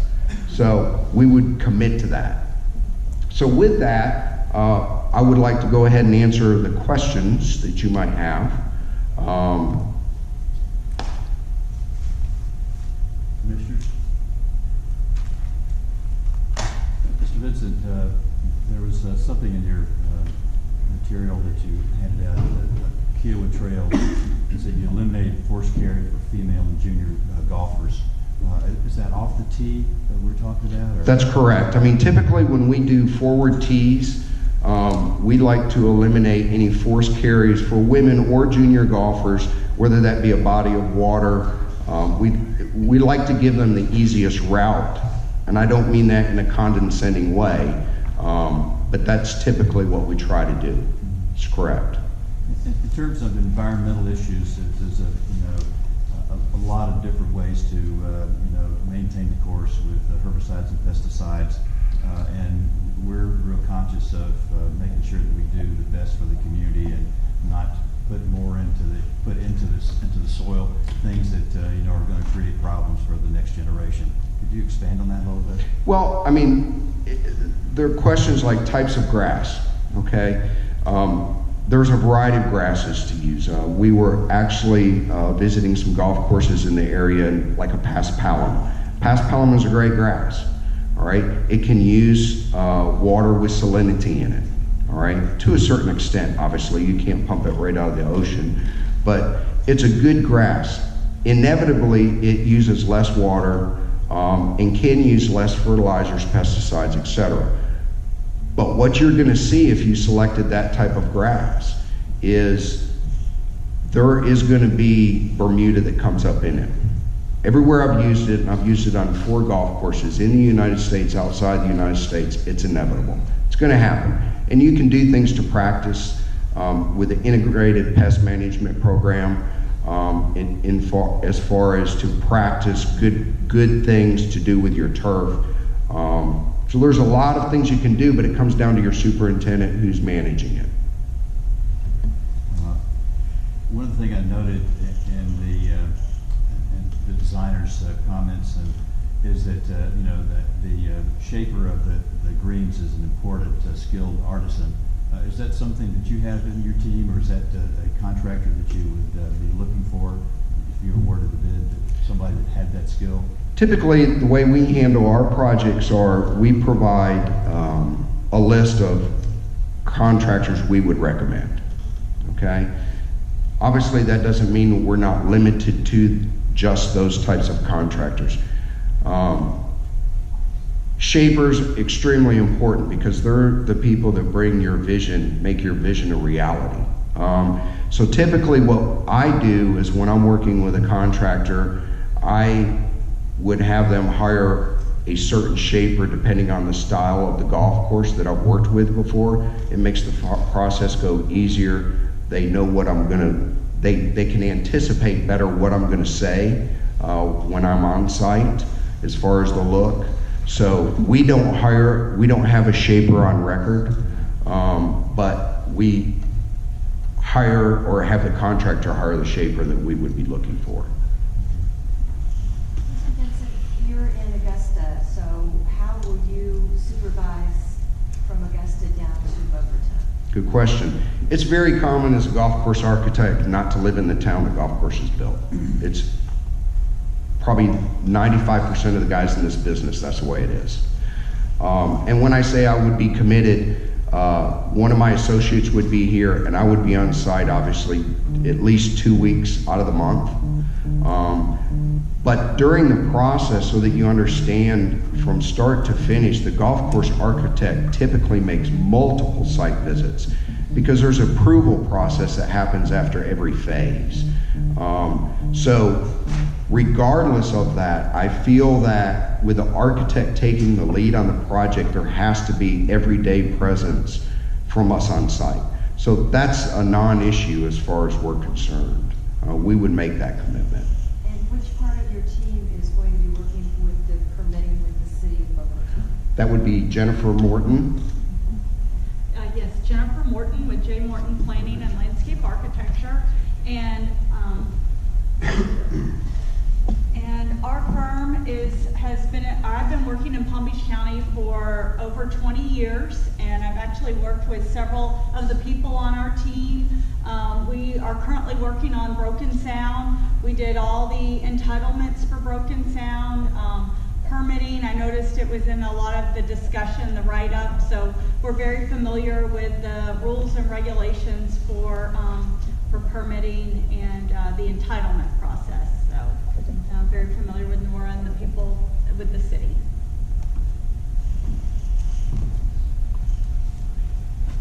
Yes. Got a question, Ocean Breeze has, some traffic and parking issues. And there's a tunnel under one of the roadways for golf cart traffic. Have you seen this, and do you have any ideas on how to, counteract this? I have seen the tunnel. I have been to the site numerous times and walked the site. And I know that's one of the questions is Northwest 2nd Avenue, am I correct? The road that everybody has to cross on. And that's something that actually Jennifer's firm and I have discussed. There's a lot of ways, I say a lot of ways, there's multiple ways that we could deal with that. Number one, having a tunnel, creating another tunnel could be a possibility. Or Jennifer's firm has worked on multiple projects where we use a series of paving patterns, et cetera, to make people more aware that it's a crossing. All right? So we see actually two options. Obviously, I think using the eastern portion of that site is going to be done one way or another. So what is the safest way to do it? I mean, the safest way would be to do a tunnel, another tunnel. You know, but again, I don't know if that's in the budget, not in the budget, because we don't know yet. Steve? I'm good. Where's Craig? He's over there. There you go. Any questions? Just one question. You had 3 slides up there, and one slide showed some waste bunkers, some waste areas around the side, and then you had another one that had down the bottom left. There you go. I think that was yeah, that was it. Design efficiencies and cost between the one on the right and one on the left, are those about the same in terms of the type of areas off the green that would save landscaping costs and such? Well, I mean, you look at this, the one on the right, and when I say similar to what we would propose to save, that has pine straw. That's expensive down here. I'm from the south, I'm from Augusta, and they use pine straw all the time. So I'm not saying using pine straw, but you have sand, you have native areas, the native sand, so you would plant in the sand, maybe more similar to what you're seeing on the left. But what I'm talking about is you see more turf on the bottom right than you do the left. Okay, so we would still be minimizing turf, if you will, and then planting within that area. And that's a big cost savings. I mean, if you look at the right side photograph, the bottom left, the tee, you know, the difference between the tee and the fairway, but then you see the forward tee, it's almost right up on the fairway. So that's eliminating basically a forced carry like we talked about earlier for either the junior or the female golfer. Yes. And would you have, how many sets of tees would you have? Well, typically we do 3 to 4 sets of tees. We're kind of big into one back tee, a big second tee, just because when most people play golf, they do have an ego and they don't want to, if you had 5 sets of tees, they don't want to go keep moving up, even though that's where they should be playing from. So it's easier to play the big tee, but it allows for multiple placements. So we would do multiple tees. Yeah, you know, with the emphasis on developing the junior golfers, how far forward would your tee? Would you have a junior tee somewhere that in a different area, or would you have just have the 4th or 5th tee the junior? Typically, if you're talking about a junior golfer, they like to say somewhere around 60% of the length of the golf hole, 60 to 65%, you would have a flat area. Obviously, it would be awkward to have a tee up in the middle of the fairway, but you would have a flat area for the youth and the junior golfer. Yeah, would that be, where would that be positioned? In the same general tee area, or would it be forward of that area? It would be forward of that area, yes, yes. So, I mean, the biggest things, again, are environment. I think we're very big on the environment. We're very big on making golf accessible. I think when you're doing a development like this, you have to reach the most amount of people. And I think where we're missing reaching the people are our junior programs. And I think a lot of women are coming back to golf. I'm seeing that on a regular basis. So I think an 18-hole golf course with an executive style golf course and with an adequate practice area are of the utmost importance. So I'd just like to take 1 second and just have my team members come up, because I know there's some things we didn't cover that I think are important from their perspective. Good evening. Thanks for having us tonight. And I am John Olson. I represent Peacock and Lewis Architects. Just wanted to kind of underscore the value of a sustainable endeavor that you are contemplating. I was the architect of record for the Broken Sound development. I have been working with them for 15 years, and I just find it unusual that more golf courses aren't involved in a sustainable effort.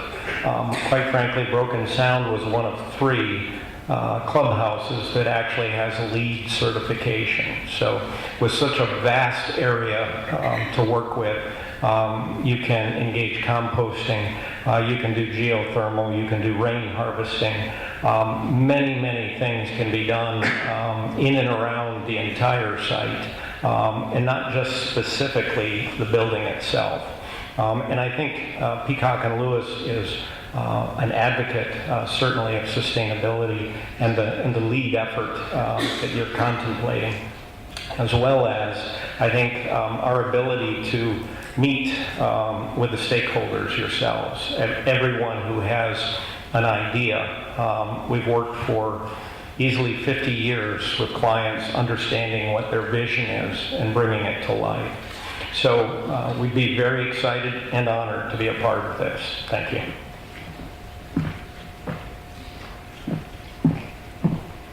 Yes, Jennifer Morton with J. Morton Planning and Landscape Architecture. I actually have worked with John on that same Broken Sound project. I am LEED certified as well, and do believe that that is an asset that we bring to this project.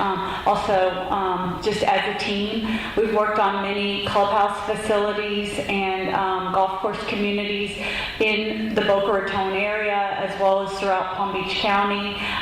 When I first drove to the site and we came over the 95 overpass down Jeffrey, I could just see a lot with the landscape and hardscape and the approach to the intersection there at Northwest 2nd Street. And as a landscape architect, I think there's a lot of potential there. So we appreciate the opportunity to present, and think that we will do a great job for you if you decide to select our firm. Thank you. Good evening. My name is Ron Wheeler with Kaufman & Wheeler. I'm a civil engineer by trade. Our firm also does surveying. One of the things I just want to kind of explain why I'm excited to be on this team is I'm born and raised in Boca Raton. So this has kind of a personal feel to me. I love, seeing that, a lot of people are saying that the game of golf is dying. It means a lot that, the city I grew up in is trying to bring it back and bring it back to the public.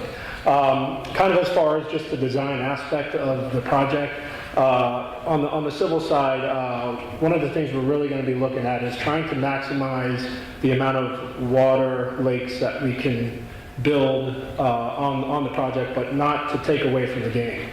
Reason being is if you look at the state of Florida, South Florida Water Management has a rainfall map. The highest amount of rainfall in the whole state is right here in Boca Raton. So that's one thing that we really need to, incorporate into our design, but not take away from the actual golf aspect of this. So, thank you. My name is Jim Ruel, and I do irrigation. And one of the things that we typically don't get involved with architects early on is how does irrigation fit the golf course? A lot of times we get the plans, and we're to irrigate it, and we irrigate it as it lays. And working with Troy early on in the stage, I don't want to say that the irrigation gets to dictate the golf architecture, but it can help it. And a quick example would be is if you have a hardline irrigation, and I have a head that's 12 feet away as an example. I can come to Troy, say, look, if we move this in, does it affect golf? No, maybe it doesn't. Okay, well then we can save a sprinkler head. And that head actually is better spaced in the irrigation. A lot of times what you have is you've got guys who are running along 70, 80 foot spacing because it's fewer heads. It's less expensive early on. Yes, it is. But you have irrigation, your superintendent has no control, and you're putting a lot more water down to get irrigated the greater distance, and you can't control your roughs and so forth. So I'm honored to be with this team. It's very, we're out in the hall, and I think Jennifer knew everybody pretty much on all teams, so it was a good group to be with. Like I say, we talked about irrigation and water being, abundance, but when it comes here, it comes all at once, and then it's up to us to put it back. And so we are taking real responsible that once it comes into our lake, we want to hold it and capture it and put it back properly. But again, thank you for having us. So, if there's no more questions, I really appreciate your time. I really appreciate the opportunity, and there's no doubt in my mind that our team can give you a golf course as well as pedestrian facility that is beyond what you can imagine right now. So thank you. Please welcome him to the podium.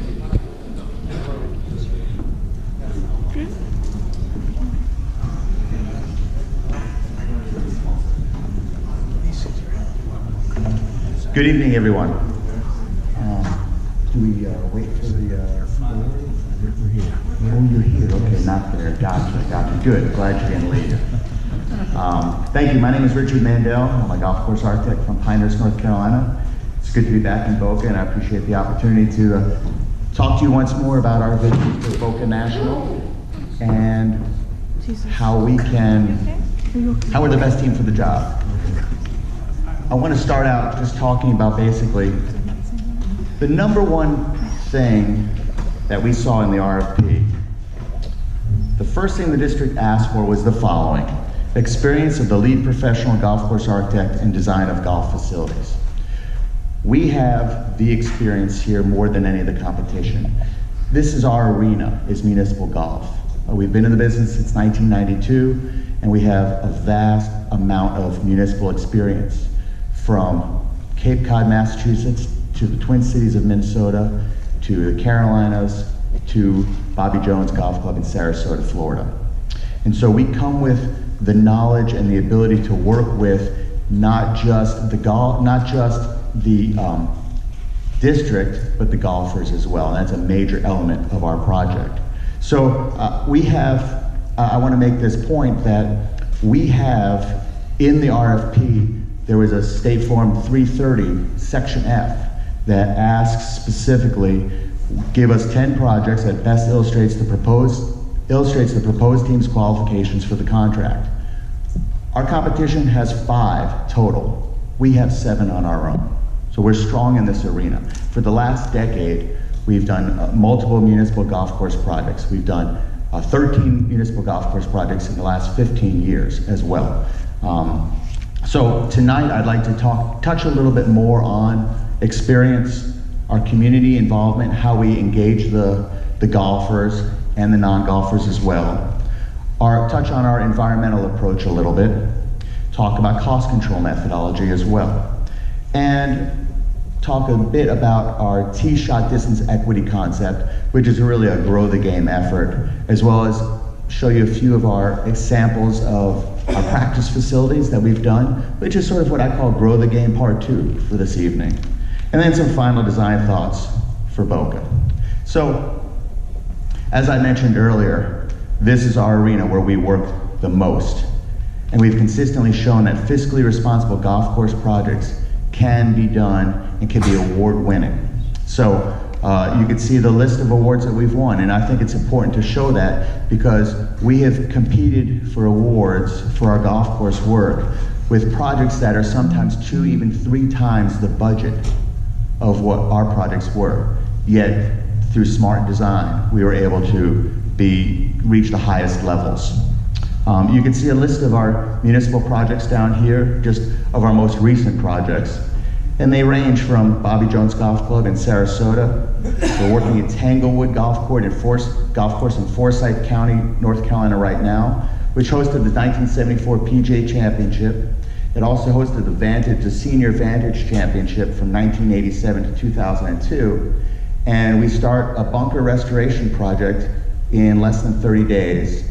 And the plan is that the Senior Tour will be returning after we complete our work in 2019 or 2020 for a Senior Tour event. So our work is about the golfer, the municipal golfer, the public golfer first. It's about fun and enjoyment. Yet at the same time, we can create a golf course that can work for the highest levels as well. And when I was last year in town across the hall there, I talked a little bit about my strategy, or my philosophy design-wise, which is simply a hazard is to challenge the golfer and not penalize the golfer. And you have all that information previously, and I urge you to review that a little bit. And the basic gist of that is how, between meaningful selection and placement of hazards, that's how you make a fun and enjoyable golf course for the lesser skilled, yet you can still challenge the better golfers.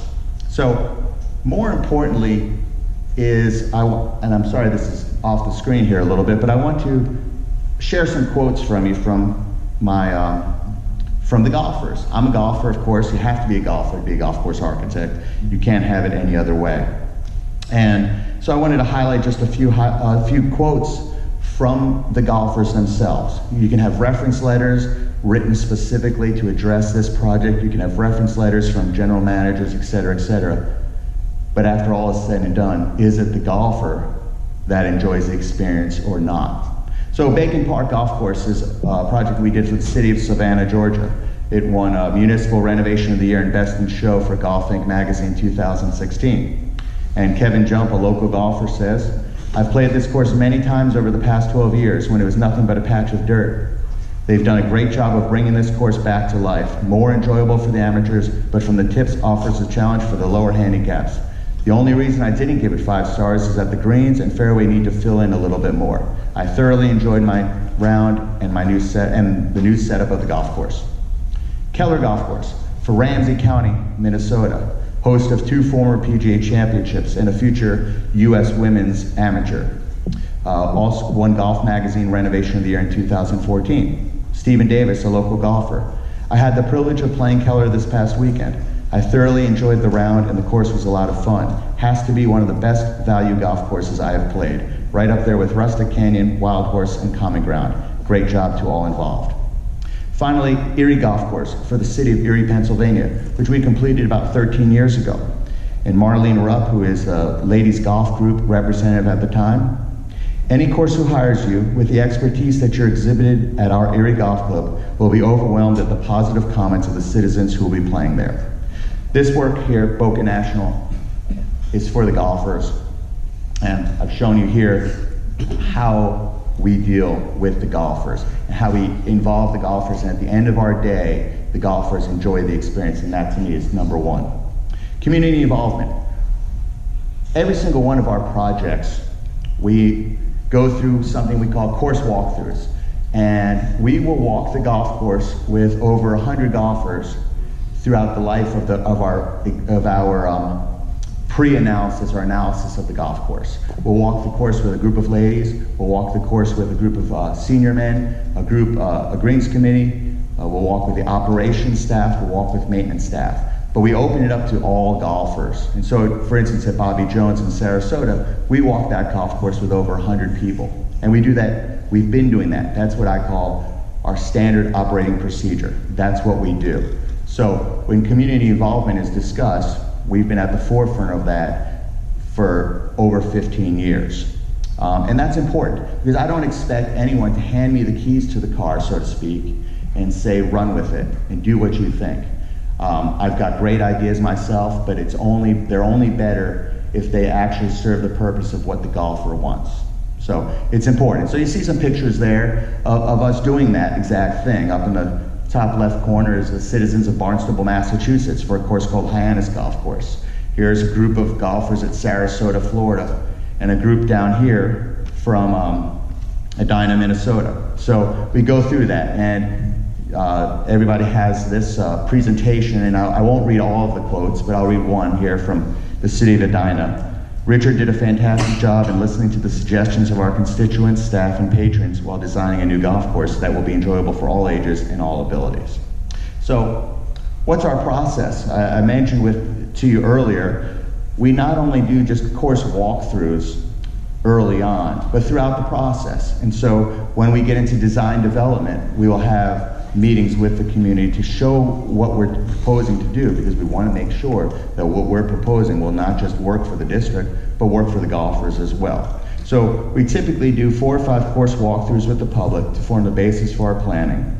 And then we'll also include planning activity meetings and forums as part of the process. And you can see an example here in the middle there in South Carolina. Environmental approach. We've had a decades-long commitment to environmental stewardship with our golf course design efforts. It's a commitment that will continue with this Boca National Golf Course.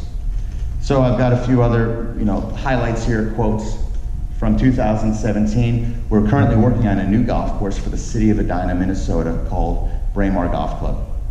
And there's a lot of wetlands out there, and it's a very environmentally sensitive site. And we were able to, the first step we took was to sit down with all the government agencies. So here's a blank slate. Tell us, first of all, how we can help you beyond the borders of Braemar Golf Course. What can we do to help enhance this piece of property, as important as it is? And also tell us what we're allowed to do and what we're not allowed to do. And so there's about a bunch of wetlands out there, and we worked around the wetlands and around a 60-foot buffer right out of the gate before we finalized what those wetlands were, so that we knew that whatever we designed, we would be able to accomplish. So we did that, and we got through the permit process in record time. So from Ann Catry, Parks and Recreation Director of Edina, Richard's approach was to engage the regulatory agencies early and often. He learned and understood the restrictions, rules, and regulations and worked clearly with them. He did not push the rules, but instead worked well within the limits, much to the delight of our regulatory agencies. Richard's approach quickly earned the respect of all agencies and made the approval process relatively quick and easy. His approach of restoring and enhancing environmental assets is a huge benefit to our facility and to the golf industry. So, bottom line is, the reason a permit process takes so long in our business is because golf course architects put their design on the ground and say, this is what I want to do, and I'm going to hopefully make it work. We look at it the opposite. Here's our site, what can we do? And we let the site dictate the design. And we've got decades of examples of where we can show that the environment and the site really is what makes the golf course. So, our approach for Boca National simply starts with that red line up there. We are going to determine what the site and jurisdictions allow and use those constraints to determine design. We're just not going to force our design onto the site. So, we're going to thoroughly study the former Ocean Breeze site to determine its attributes, challenges, and constraints. We're going to meet with all jurisdictional agencies to thoroughly understand the permit process and the accepted design guidelines, and utilize those guidelines to determine the best design possible for the golf course. That's what we've done. We've done that since 1992, and we've been successful in securing permits for municipal work in the Eastern Shore of Maryland's critical area, the New York City drinking water reservoir watershed, the 9 Mile Creek watershed of Minneapolis, Minnesota, and we're deeply into discussions with Swiftmud about Bobby Jones in Sarasota, Florida as well. So we've got some of our sub-consultants. Kimley Horn has an office just 5 minutes from the site, and they're going to be instrumental in working with us to flush out what we can and can't do. Just as Kimley Horn's office in Sarasota is doing with us currently for the city of Sarasota at Bobby Jones. Our initial environmental goals for Boca National is to simply manage the site and not overly maintain the golf course.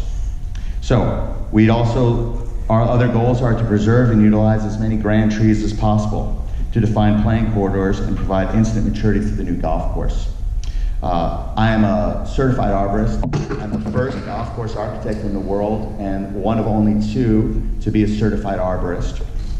We want to replace maintained turf and out-of-play areas with sandy natural areas that are playable yet require few inputs. We typically try to get under 80 acres of maintained turf. We want the Boca National site to be a conduit for flood control measures for the surrounding Boca Chica residential community, increase the volume of stormwater capacity on site.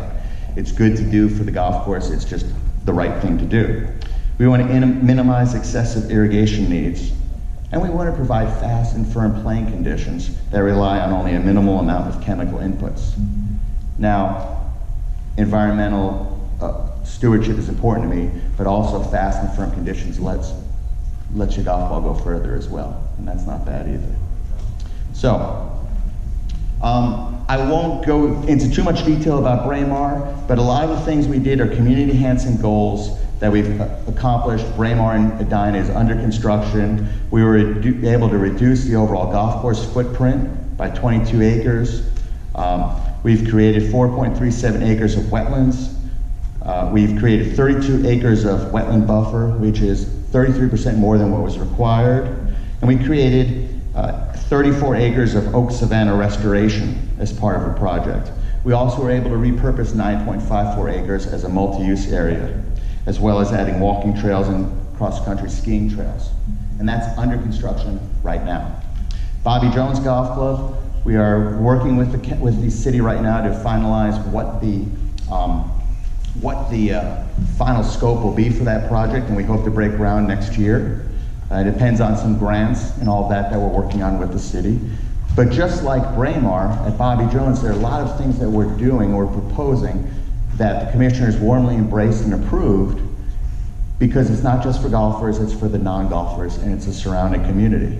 So again, with them, we are working with Swiftmud and county officials to expand the canals and increase flood control. We've expanded our net increase from 8 to 15 acres. We've created an extra acre of wetlands. We're creating fish ladder opportunities within the golf course, working with the Sarasota County utility stormwater officials.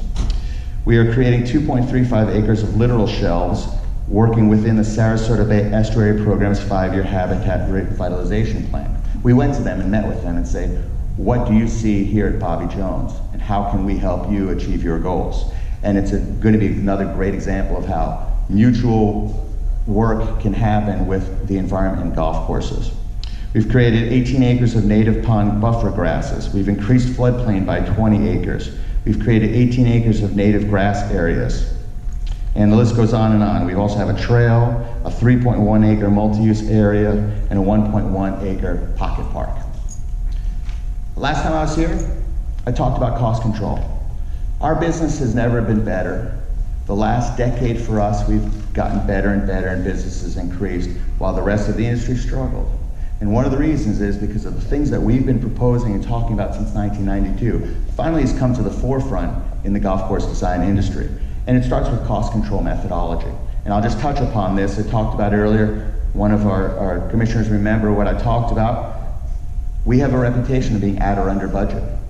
And it's very easy to do. We have 2 computer screens on in the office. As we design, we're tracking quantities. We track quantities with known costs of these items, and we can instantly update our budgets throughout our design process, so we're always in control. And during construction, I literally have a piece of paper in my back pocket that has all of the quantities. And as we are working to design and make changes in the field, if we decide we need to add square footage to a green, we're going to find square footage elsewhere to reduce. It doesn't compromise the design of the project, but at the end of the day, we have no net gain in costs. So, and I mentioned and showed you in my presentation 5 iconic golf course projects, and all the budget numbers are there. And we can clearly show you how we've increased revenue, but we also, how our budgets stayed intact. Tee shot distance equity. So, a lot of the proposals, a lot of the people you've talked to are talking about how it's important for golfers of all talent levels to be at Boca National, and I can't agree more with that. And we're all been discussing alternative golf courses beyond just regulation courses. But beyond that, what it really starts with is, with your regulation golf course, is simply where your tee boxes are located. And for years, golf course architects would locate tee boxes in such a way that everyone hits a tee shot to the landing area. And they all might be 150 yards away. But at the end of that, the equity stops, because I may be hitting a 7-iron, Justin Thomas might be hitting a wedge, and Justin Thomas's grandmother might be hitting a 7-wood. So Back in 1996, I developed something called tee shot distance equity, and we do this as part of our process for every golf course, whether it's public or private. And it's simply the opposite. What we want to do is we want to create a situation based on swing speed where everybody hits their tee shot from the correct set of tees. They'll all be, say, a 7-iron from the green. They won't be in the same spot, but I'll be a 7-iron from the green 150 yards away, although I'll probably try to hit an 8-iron and push it. Justin Thomas will be a 7-iron away, maybe 190, 200 yards away, and Justin Thomas's grandmother might be 110 yards away with a 7-iron. So it's tee shot distance equity. It's a very simple process that we go through. But if you want to make golf more fun and enjoyable, it starts with that. So that's called tee shot distance equity. Another grow the game effort is in these practice facilities. And I want to just show you a few things. Specifically to Boca National, we did not choose to do a complete golf course routing because I feel it was counterproductive at this point without the input from the district and the golfers. But we did do a few things. And we feel like the east half of the site, the big thing I see with Boca National is traffic and the interaction of golfers with traffic, and that bothers me, and it's a challenge. So some of the ideas that we have is to really dedicate the east side to a practice facility and a short game area and a short course, and have its own little clubhouse and parking, and let it be its own entity. And that way the golfers that are showing up at Boca National at the main clubhouse don't have to travel across Northwest 2nd, down Jeffrey, et cetera, et cetera. So with that in mind, we also feel like the current driving range should stay put as a warm-up driving range. So we feel like these elements are basic elements that we want to flush out with the district and with the golfers further. But I wanted to show you just a few things that we do. This is a golf course called Raleigh Country Club in Raleigh, North Carolina, that back in 2005 we did. And some of the things that we do out here, you can see your standard driving range, but we also have a short game area here. Inside the driving range, we have something that I call an area of undulation, which is exactly what it says. It's rolling tee. So you can practice side hill lies, uphill lies, downhill lies. We also have target greens here in one big fairway. So there's a multitude of options that you can have as far as short game area goes. And we have a big green that people would call Himalayas green. We've been doing these since 2004, 2005. An element of that, a corner of that Himalayas green, right here where that red dot is what I call a stroke green, which is a dead flat, pool table-like flat portion of the green where you can specifically work on your short game. Now, I'll show you another idea that we're doing at Bobby Jones. We have a full driving range, but we are also creating an adjustable golf course. And this is, it's a 9-hole golf course, and what it is 9 permanent greens and sand bunkers, and everything else is fairway. And there are a variety of tee boxes, flat tee boxes, throughout the golf course. And so there are multiple ways that you can play this golf course on a day-to-day basis or a week-to-week basis. And so it's a great opportunity to have some great variety. Operations staff would have all the tee boxes located on GPS, and on a day-by-day basis, they'll locate the routing for that golf course. And then there are other days where you can not have that, and you can just simply have pay by the hour, come practice your short game, and get lost on 8 acres of really interesting terrain. And so that's what we're proposing, that's what the commissioners liked, and that's what we'll be doing at Bobby Jones. Another short course or practice facility, short game area concept is we've all been discussing a short course possibility, and we want it on the east side. And I wanted to let you know that we have that experience as well. One of our projects we did back in 2002 is named one of the top 10 short courses in America by Golf Range magazine. It's called Blue Heron Executive Golf Course. So before it was fashionable to find a short course, we found a short course for Queen Anne's County, Maryland. And there's some details in here. From an environmental standpoint, we dug ponds, we kept all of our stormwater on site, and created a wetland that's 300 yards long that helps filter all of the runoff from the golf course long before it gets to other wetlands in the Chesapeake Bay. But the bottom line is modus operandi. this is what we do, and this is what we've done, in this case, since 2002. So I wanted to share some traffic considerations a little bit with you. We've already talked about traffic and trying to make sure that it isn't a problem for the golfers. And so down here on the bottom, one of the questions that has come up in our study of previous discussions before we were involved in this process is parking. Is there enough parking for everyone? And so we've already done a quick site plan of the clubhouse area, and we feel like the clubhouse area, the clubhouse where it is on that corner of property is still the best place for the clubhouse, and utilizing the tunnel is helpful to traverse both nines. We chose to keep that there in that corner. I think that's going to be an easier sell for the future as far as permitting goes. But we also can create 190 parking spaces, and you can see those right there down there. So there's plenty of parking, at least with our initial shot, we've got 190 parking spaces, but we could probably rework this and refine this a little bit more and create 200 parking spaces, sorry. So, in our supplemental information that we submitted a few weeks ago, we asked the question, what would a Richard Mandel Golf Architecture designed Boca National Golf Course look like? And then we answered it. And bottom line is, the NGF report and the district people have mentioned, not too difficult for beginning golfers, yet not too easy for serious competitive golfers. And so that's sort of what we're creating here. And we talked to some of the golfers. I don't know if some of the golfers that we talked to are here tonight, but we heard what they wanted. We went out to Boca National, and they want a golf course where the holes make you feel successful, a comfortable golf course that promotes success, fun and enjoyment. We want a course that is playable and give a player a chance to get on in regulation. So when I read those quotes and I think about things, golf is a difficult sport. Hitting a 5-iron on a driving range is difficult, and it's our job to create something that's easy to accomplish for the lesser skilled, but yet at the same time challenging for those who want that challenge. So our goal is to create a classic municipal challenge that will capture the residents' loyalty and attract visitor golf for golf's sake.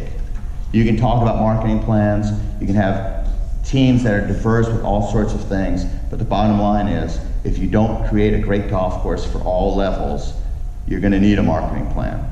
Let the golf sell itself. So, we're in North Carolina, you guys are here in Florida. We work in 13 states. We've never had issues not being the local guy. We are committed to this project. We've got quotes here from Bruce McIntyre, Director of Golf, Hyannis Golf Course. We unanimously chose Richard Mandel over a number of local firms despite their location. He's been attentive to our needs, always available to talk, and fully prepared for on-site visits and meetings with town officials. He has exceeded our expectations. Kevin Finley for Keller Golf Course, Ramsey County Parks. One of the critical factors in selecting Richard for Keller was his straightforward, all-inclusive, and extremely reasonable pricing for services. He had no hidden costs or extra charges for modifying plan drawings, attending unplanned meetings, or making additional site visits. I had no qualms about retaining Richard, even though he was based in North Carolina, because his fresh ideas and minimalist approach fit well with Keller stakeholders. So I urge the district, hire the best person for the job, and don't be worried that somebody may be in North Carolina. We left North Carolina at 7 this morning, we were here at 9. No problem. South Carolina, Josh Sawyer, Kiwi Key Golf and Country Club, a relationship we've had since 2002, and we're currently redoing tee boxes right now. We chose Richard over a regional architect with which we had previous work experience because Richard was a better fit for our project. We felt it more advantageous to have the right person involved in the project over one who happened to be closer to our facility. I have relationships with many of my clients that are over a decade long. Army-Navy Country Club in Washington, D.C. We're working with them now again on a short game area, and that relationship started back in 2000. We are committed way beyond opening day for whatever project we're working on. We're always part of the team. When it comes to marketing the golf course, we have the capabilities to help market that golf course. So, I appreciate your time. Just to wrap up, one final thought is, the 5 biggest municipal projects in the last 5 years on the East Coast, from Minneapolis east, we were lucky enough to receive those commissions. Bacon Park, Bobby Jones, Braemar, Keller, and Tanglewood Golf Course. So in final, I want to just again reiterate, our goal is to create a classic municipal challenge that will capture the residents' loyalty and attract visitor golf. The focus must be on golf for golf's sake. Great golf will produce revenue while minimizing expenses, much more than a pretty picture. Thank you. And I'd love to answer some questions. Mr. Mandel, in the residents versus non-residents and generating revenue for the course, where do you see the fee structure to make this profitable? Our experience with municipal work has shown that when we come in and redo a golf course, there's not necessarily a reason to increase fees. And when I was here last time, we showed one of the slides, and you have our presentation that shows you 7 or 8 of our municipal projects and what the greens fees were prior and what the greens fees were after.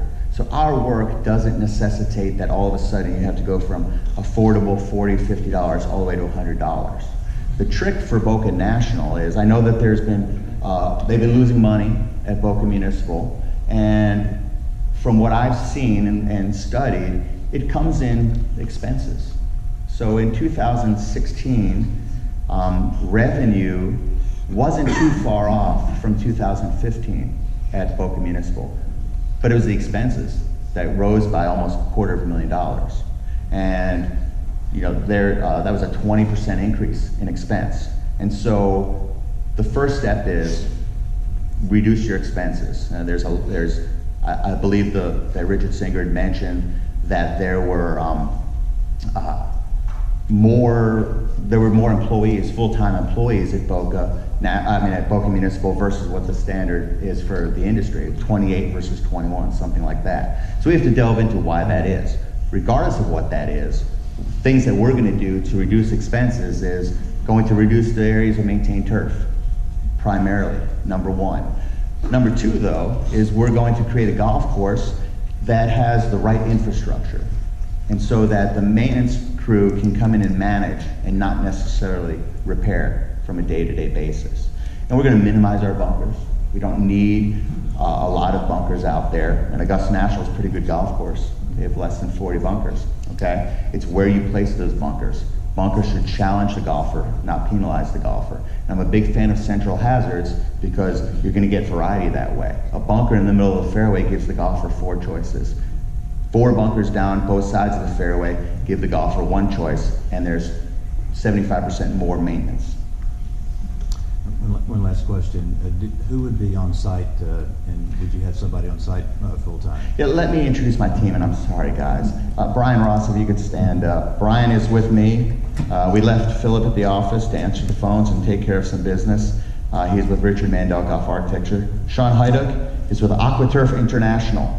He is based in Tequesta, just up the road from here. And then we've got Jonathan and Piana, they're with Kinley Horn. They're 5 minutes from here, and they're 5 minutes from the site, 10 minutes from the site. And then Meyer Ling and Jim Williams are our clubhouse architects with AW Architects. They both live within a mile of this building. They both are 5 minutes away from here and 10 minutes from the site.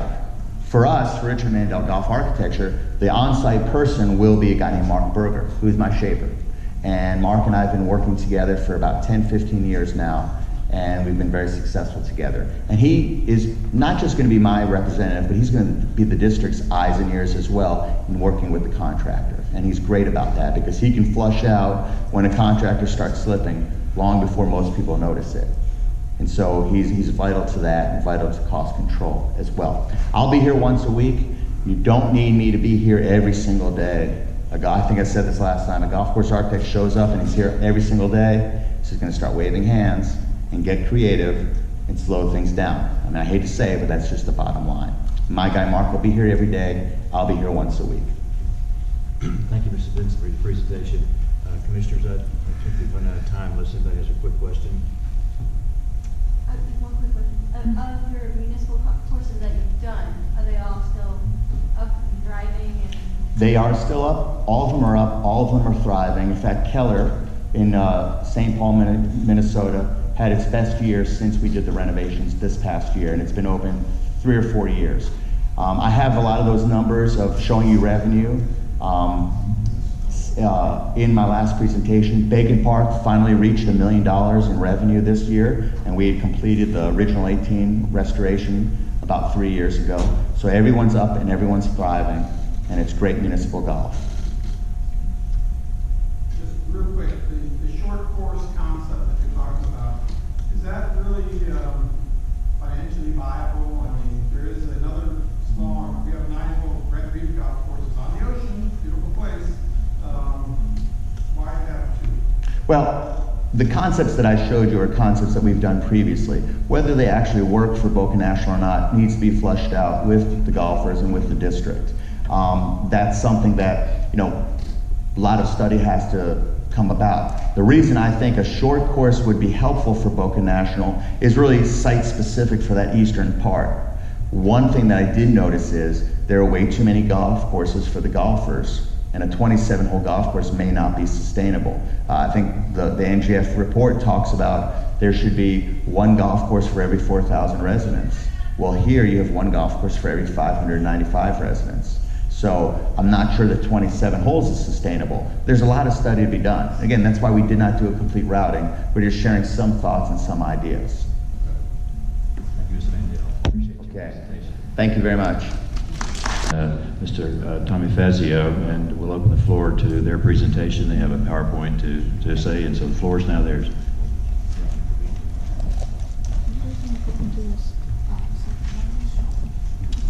Good evening, Commissioners, Mr. Bosky, staff, and ladies and gentlemen. Firstly, congratulations for going through, 21 presentations. It truly is a feat. I think you've heard our presentation before. I believe we explained to you what we do in golf and how we do it. But I keep coming back to what is important here. We're building a very big project. You have a very big investment in the project. And so in taking that seriously, we built what we believe is the best team. We have a wide range of experience with projects that are similar to this. And most importantly, we're all here in this area. Everybody is local, within 40-45 minutes driving distance, and we manage our projects from the project, not from our office.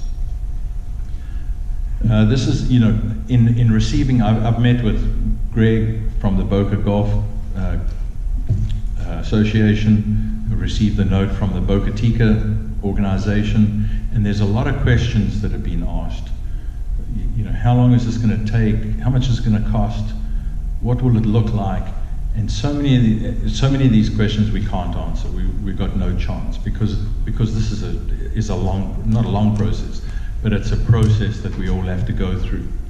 And to do that, we need a team. We don't have all the answers. The engineer doesn't have all the answers. But as a team, we have those answers. We, in the event that we are selected and appointed to this project, the first thing that we would do is have a community meeting, listen to the community, and understand exactly what they would like to see in the project. From that point, we get together as a team, and in that room, you've got all of that experience that we sit around a table, and for days and days and days, we look at options. And this is done obviously in conjunction with staff from the Parks District, and we begin to formulate options, viable options. It would be nice to have the clubhouse over there, but that's not possible. The golf course needs to go over here, and that is the best place for it. Or maybe we should look at several other places. So it's an educational process, and it's one that we need to go through as a team, bringing all that experience to then get to a point where we can answer so many of your questions. When this RFP was written, I think most people would say that it's a very, very unusual RFP. I don't know who wrote the RFP, but it's something that we've never seen before, because it puts the golf course architect in control of the project, not in control, but in charge of the project. He has to assume responsibility for the project, and which is unusual, because typically golf course architects, like other consultants, will provide a service. Here's our plans. This is how many times we visit, and you know, we'll hire a contractor, and we'll get through it. Well, this is a very, very different situation. So when I say that it's important to have a local team, it's vital to have a local team. This is not your normal golf course project that we're building here. So in terms of that RFP, we, as the golf course architect, will coordinate every aspect of the project. We become responsible. We actually become a representative of the Boca District under the terms of that RFP that was written. So to begin assembling this project, I think it's important for you to know what goes into it. Tonight we're not going to tell you how many tees we build, the angles, playability, all that kind of thing, but we're going to tell you what each of our members do. And Charles Putman of Charles Putman Associates is our land planner. Where's Charles? Right here. There you go. Charles has been doing this for a long, long time, very successfully, and he's been doing it here in Boca Raton. Good evening. My name is Charles Putman, as was mentioned, and I'll be the land planner for this project. And what does that mean? That means that I will be involved from start to finish in helping coordinate the due diligence work, the base preparation of base plans. We all know there are a lot of variables that need to be pulled together. I'll be part of that of that process. But mainly when we get to a point where we can agree on everything that needs to be part of the master plan, my office will coordinate. How do you know that I can do this job for you? Well, the answer is I've just done it here in the city of Boca Raton. I was the coordinating planner for a $30 million improvement program that was just undertaken at the Royal Palm Country Club. That involved relocation of some golf holes, a brand new country club building, a new maintenance building, and we took it from start to finish. We did all of the permitting. We did it on time, and we kept the job moving to the point where it was all done in a timely and an efficient way. The other reason that I think I'm qualified to do this is that, you know, I'm a resident of Boca for 40 years. I'm a golfer, and my office is right down the street from the Ocean Breeze golf course. So I'm familiar with Ocean Breeze. I've played it I don't know how many times. I'm familiar with the issues that surround development in that area. And as a resident, I'm pretty excited about this project. You know, I want to be part of it, and you know, seeing it come to fruition would be a great bonus for me. So, I'm looking forward to being part of it.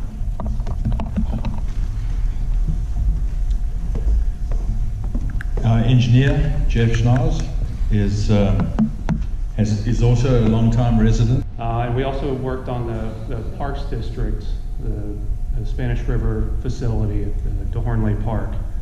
We did surveying services and engineering and construction phase services. And I think that place turned out great. What we do is not exciting. I mean, we're civil engineers, but it is essential. We'll provide the surveying and civil engineering, design, permitting, construction phase services throughout the project, and that includes working very closely with our team members and eventually with the contractors, and of course with the Parks District. So thank you. This is a great team. I think you guys couldn't go wrong with picking this team.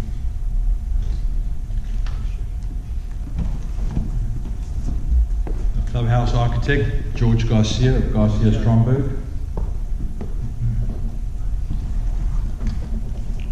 Couple of housekeeping items. I'm the only one who needs reading glasses, and I'm only 25 years into this business. The rest of these guys are way older, so I feel pretty good tonight.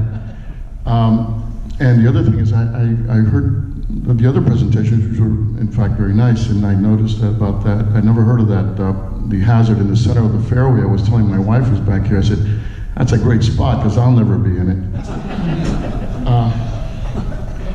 Before I founded my firm in 1987, I worked for 4 years with a company who developed golf clubhouses. And it was quite interesting to see it from that perspective. I come from an architectural education that basically speaks to all the picturesque things in the business. And then when you work in the clubhouse world, you begin to really understand why there is no predetermined answer, that the seamless participation with the golf course architects, the function of a clubhouse, and its ability to perform its job in the most efficient manner is really something that you don't learn on the educational side. A little bit about experience. I've served on your community appearance board in Boca Raton. I've been a resident of Boca Raton. If you stand on the roof of this building, you can see my house from here. You can come and get me when something doesn't go well. You can have my mobile number, because I do quite a bit of work in Boca Raton. I served on the Planning and Zoning Board for 6 years, and on the Community Appearance Board with another colleague of mine down here for 2. Although done many global projects, we've done quite a few of them in Boca Raton. In fact, we're doing about 6 redos of golf clubhouses throughout the area and in other places globally, which goes to show you that a lot of them are not done correctly in the first place. It is important, a couple of things to note, that we are extreme believers, even though I bet every architect believes that of himself, that they do great work. We believe the ability to do it on budget, on time. We've heard a lot, and everybody speaks to sustainability and LEED. First, I want to warn you, LEED is not all it's cranked up to be. It's a do-all, end-all. That's just a label. Sustainability and recycling and correct materials and life cycle costing of these materials and the mechanical systems that can literally add years to your life. If you can believe that we work with engineers that evaluate that, and doing them correctly, health is a very important thing to consider, as much as the environment as well. Because of the budget item, that I think it's a huge concern, it should be a huge concern of yours, we are great believers that value engineering is just really not something we participate in after we design the clubhouse. It's something that we do, it's called value design during the process of designing the clubhouse, together with the seamless participation with the golf course architects. So, to close, I just want to let you know that we have been doing the work here in Boca Raton since 1987, and I'd like to see if we can put this one into play as well. I appreciate the opportunity. Thank you.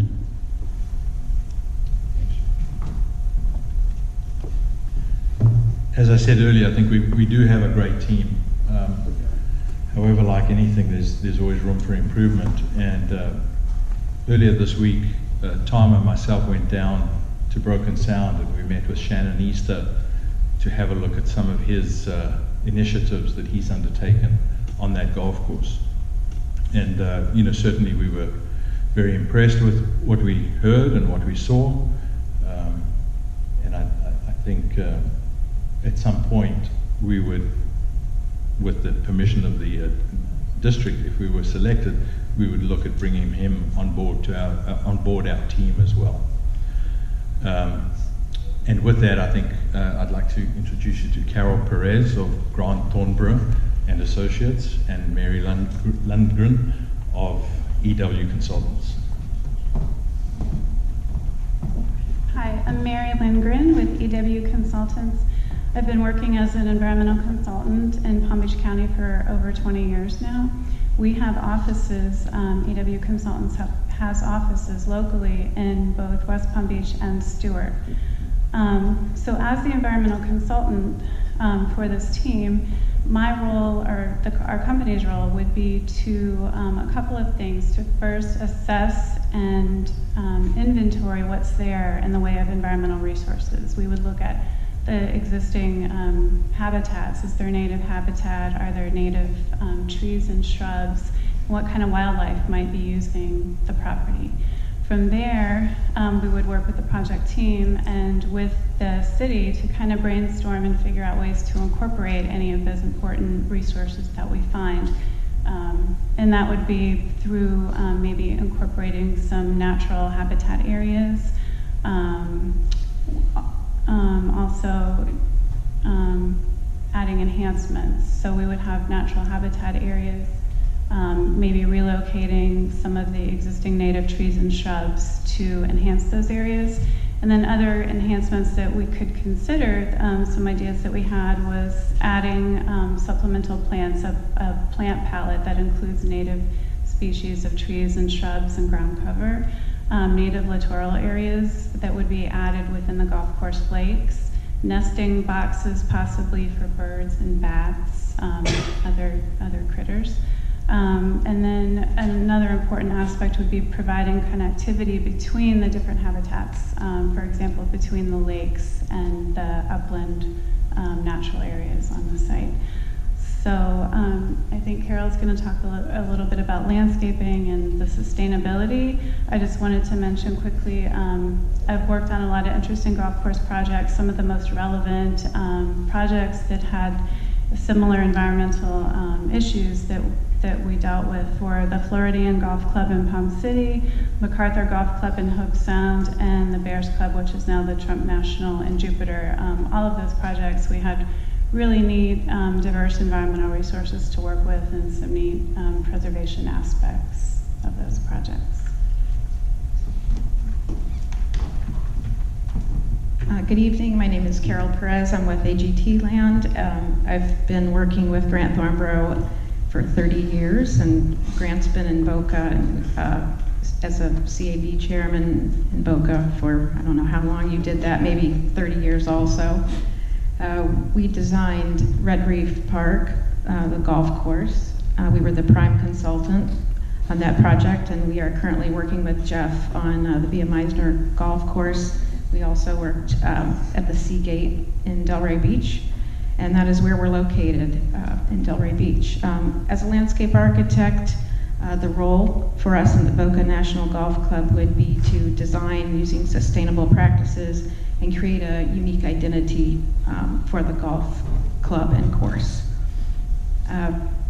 Sustainability practices would include reducing the amount of turf in areas that are non-playable. We would add the native plant materials like Mary mentioned, and possibly reintroduce the scrub habitat. We could also use the crushed coquina shells in areas that don't see many balls, but that would also be a reduction in turf, which would mean a reduction in fertilizer, irrigation, and maintenance and manpower.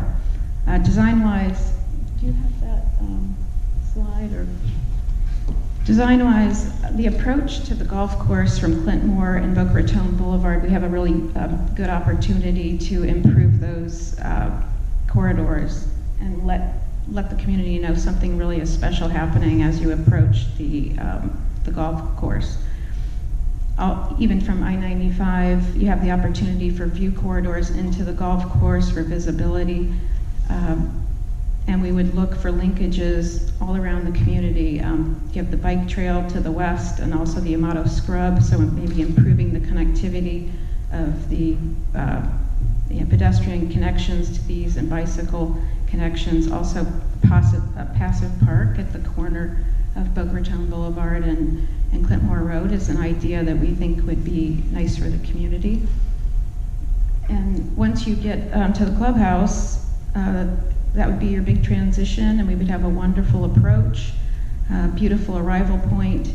The clubhouse offers a good opportunity for outdoor event spaces, and with framed views of the golf course. And then as far as the golf course goes, we would work with Nick and Tom to analyze the existing vegetation, and with Mary to see what trees we could move around, if trees could stay in place, or if they are not in good shape, if they need to go. And we would frame the vistas on the fairways, create backdrops behind the greens, and just a beautiful, beautiful spot. Another sustainable thing you could do is use wildflowers on the outer areas, which would be a no-mow zone, and we would look into that. And I have played in this golf course. I started playing golf about 8 years ago, and I played here because it was so inexpensive for me, and I was just learning. And I look forward to playing here again. So thank you.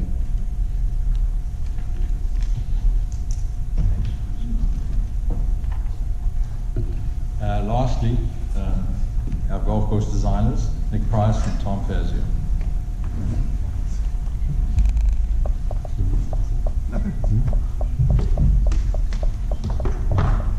I think we're the last.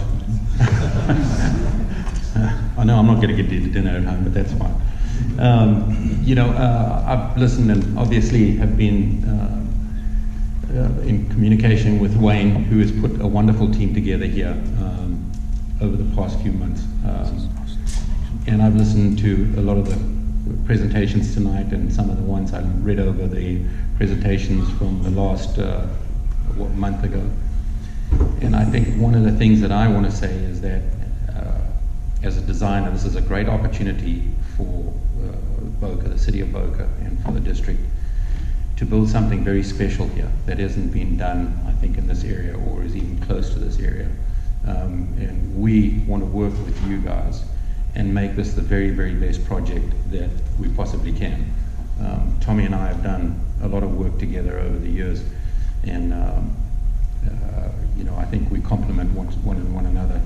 We've had so much fun doing this, and being this close to home, this is a great opportunity for us to build something that will really stand out. So if you have any questions, we'll answer some questions after one thing. Say something. Thank you, guys. Long endeavor for everybody. Would you want to do the driving range? Sure. One of the things that we keep hearing is what fits on this golf course, 27, short course, or how the driving range works. This is the driving range on the, what is it? Yeah, the left is basically the existing driving range what you have now, and the driving range on the right is an example. Is that the same driving range? Yeah. Yeah. And this driving range, is just not going to work for any type of golf school, for any type of collegiate activity. And I think it would probably need to be completely fenced in. And I'm not sure that there's, we would certainly look at it again with you guys, but we really think that probably the only real place to put a driving range is on that, on the east side, the east parcel. And so if you do that, then it almost kind of boxes you into a short course, the main 18, a short course, and a driving range that would be sustainable for the amount of golfers there. If you reduce the driving range side and had 3 big 9s, the driving range wouldn't be able to handle the 9 holes. So you'd lose income on the driving range side, and you'd just be trading these things. At Quail Valley, we are looking at building a short course in addition to our 18-hole facility. And what's interesting about this is we keep hearing about all of the beginning golfing activity. We're actually building a short course for our elder members to keep them more active in there. And what we're finding is, instead of them playing the big course, they've expressed an interest that if we provide this for them, that they'll probably stay as members longer into their later years. And so, the short golf course or par 3 and the bigger driving range, we really think is really not going to be you know, a loss of income for the short course, because we think we're going to be able to attract different aspects of golfers, you know, beginners and, you know, the elderly. And I think also the short course is located, as many of you know, on a prime piece of property. There's lots of fantastic undulations on it. And so that short course, and we've been out to the Boca Muni, where you've got 18 holes and then you've got the 9-hole short course. That 9-hole short course looks no different to the other 18 holes. This will look completely different. It'll be, you know, it'll be so much fun and such a great place to go to because of the kind of property that it's on. And I've had discussions with Richard Singer of the NGF, and I really, I believe that without any question, it should be able to sustain itself in terms of replacing that lost full 9 holes. Yeah, and I heard one of the questions, you know, if we have Red Reef Park, Wayne and I went there, we went to the Muni course, we went to Broken Sound, it's going to be very, very different than that golf course. So I think that golf course would serve a certain clientele, but I think this one would be, this short course would be quite a bit different than that. Lastly, I'd say this, and you know, I kind of disagree with what the last person said regarding the architect being on site every day and increasing cost. I mean, we're in charge of the project. That is absolutely my forte, being on site every day, you know, doing the construction. You know, again, one of the golf courses on there, Quail Valley, you know, we did an enormous amount of work. That was a really condensed, we literally did it in 6 months. The total construction time was 6 months. And that wouldn't happen if the golf course architect wasn't on site every day, because I'm not there to make design changes. I'm there to make sure that the design happens, you know, the first time it gets done correctly. You know, as far as detailed shapers and stuff like that, I have several shapers that I work with often, but I also have the ability that if I can't get them to do what I want, they get off the bulldozer and I get on. And so that happens, you know, I like doing it. So, you know, again, I think I said the last time, I'm the only one that's ever that finishes all my greens. And, you know, the margin of error of all of these things are just so slim to get this right. And all of the things that you've heard and all the wonderful presentations, I mean, at the end of the day, the devil's in the details. And the details happen every day, every hour out there.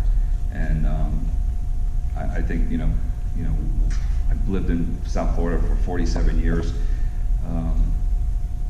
You know, we know this area, I think, better than anybody. We study grasses. I went to a USGA seminar that they had 2 weeks ago regarding one of the newest grasses out that I think you guys are considering, Latitude 36. You know, went through pros and cons of it, discussed, you know, paspalum and things like that. So we can, if we don't have anything infinitive now, we can help you through that. We'll list out the pros and cons. You know, I think what we have to figure out with you is, you know, there's no magic bullet to any of this, right? And so a certain thing is going to require a certain commitment of maintenance or fertilization, and it's a big ebb and flow. And so, you know, we're committed to working that with you through the process. And at the end of the day, that's the only way it's going to get done. And us being 20 to 30 minutes away, you know, it's not a flight or a phone call. I mean, it's just a phone call and we're down here.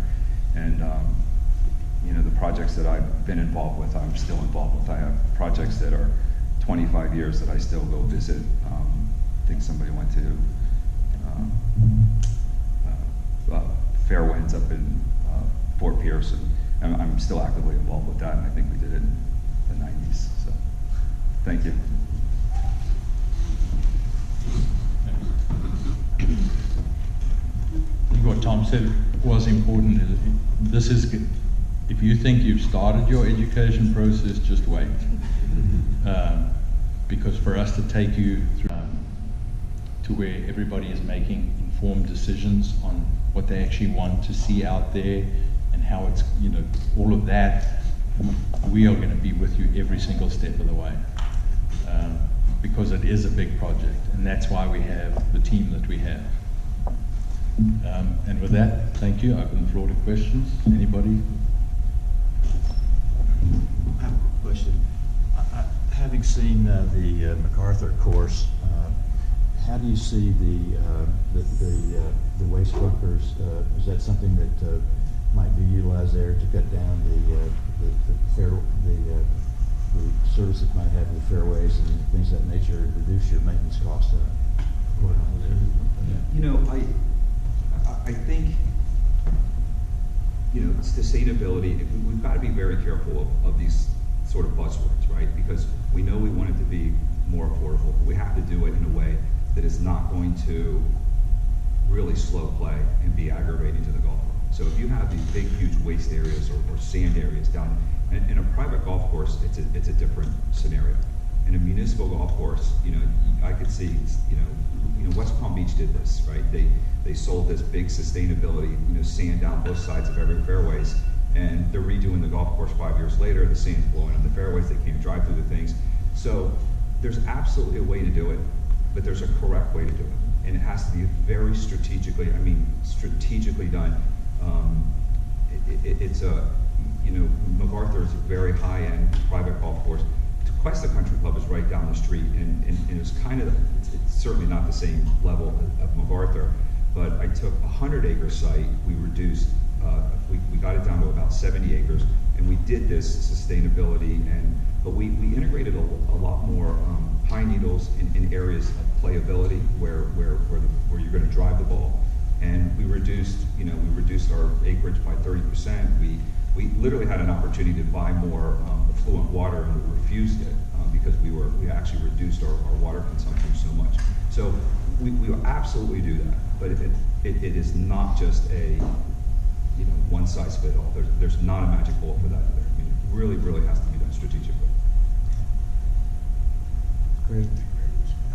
Two questions. One, if you were awarded this project, you have the capacity to do it on a very tight time frame.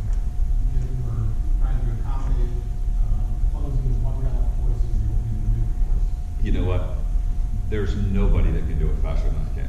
And I will tell you this: when somebody said you have to pick two of the three, I always deliver all of those three. Yeah. I mean, Quail Valley in 6 months for. It was 5.5, by the way. Yeah, it was. 2 weeks. I mean, I have contractors that show up there, look out the back, and say, there's no way that this could have been done like that. So, yeah, being on site every day, being able to, you know, do the construction efficiently, you know, absolutely. Okay. The second question is, after the course is built, how will you help us?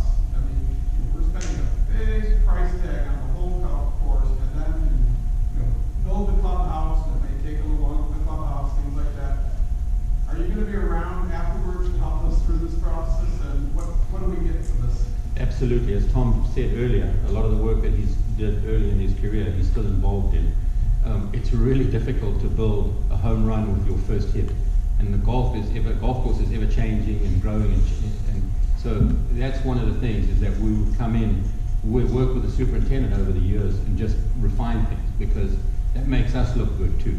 And if a golf course isn't maintained to a certain standard that the average person can enjoy the golf course the way we designed it, that's one of the most important things about following up after you've finished and, you know, the proximity that we have to this place, to this area.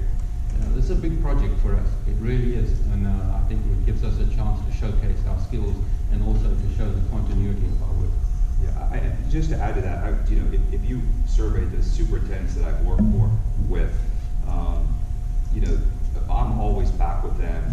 We're getting the feedback, adjusting fairway lines, adjusting native areas, natural areas, maybe adjusting a little bit here and there. So, you know, anything that maybe, you know, just, you know, that they can do more efficiently in a mowing pattern and stuff like that. You know, in most cases, you know, I always tell them, don't plant a tree without me. You know, I'm 30 minutes away. I'd rather see it. It only takes me a second. You know, our name is on it. We almost need to be involved in it forever.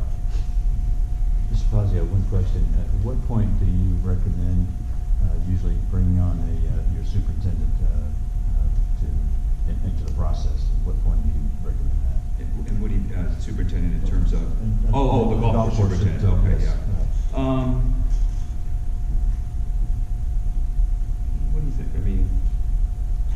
you know, if we have, I would say the beginning of construction. Yeah. if you want to. Yeah. Probably beginning of construction. he needs to plan, he needs to be a part of planning that club, the maintenance workshop.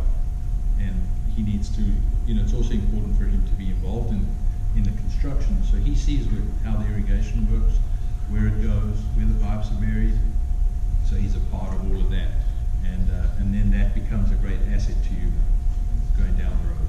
And just a real quick note for some house cleaning. We work with almost every irrigation consultant that, you know, that has been on the 17 teams. And so we purposely didn't put an irrigation consultant because if we get the contract, what we'll do is we'll hard negotiate with several of them to try to get the price down. So that's why we did not use that. There's been a lot of conversation about 27 versus 18 in short course, large driving range. As far as maintenance costs go, do you see a big difference between having a 27-hole course and having an 18 plus the additional facilities overall? I mean, if you're taking a look at it all as one site. I don't believe so, because you have grass over that whole site, or you know, a variation of grass or ecological areas or whatever the case may be. So you're really maintaining that entire site. And I definitely think you're working from the business plan backwards. You know, you're getting your targets, you're getting your, you know, how much income that you're going to gain, and you're going to offset that with your expenses, and you're working that whole program. Mm-hmm. So basically, if I get you right, there's really no difference between having an 18-hole course and ancillary facilities and having a 27-hole course with fewer ancillary facilities. Yeah, no, it's next. Thanks. Tom, don't you think that the driving range will generate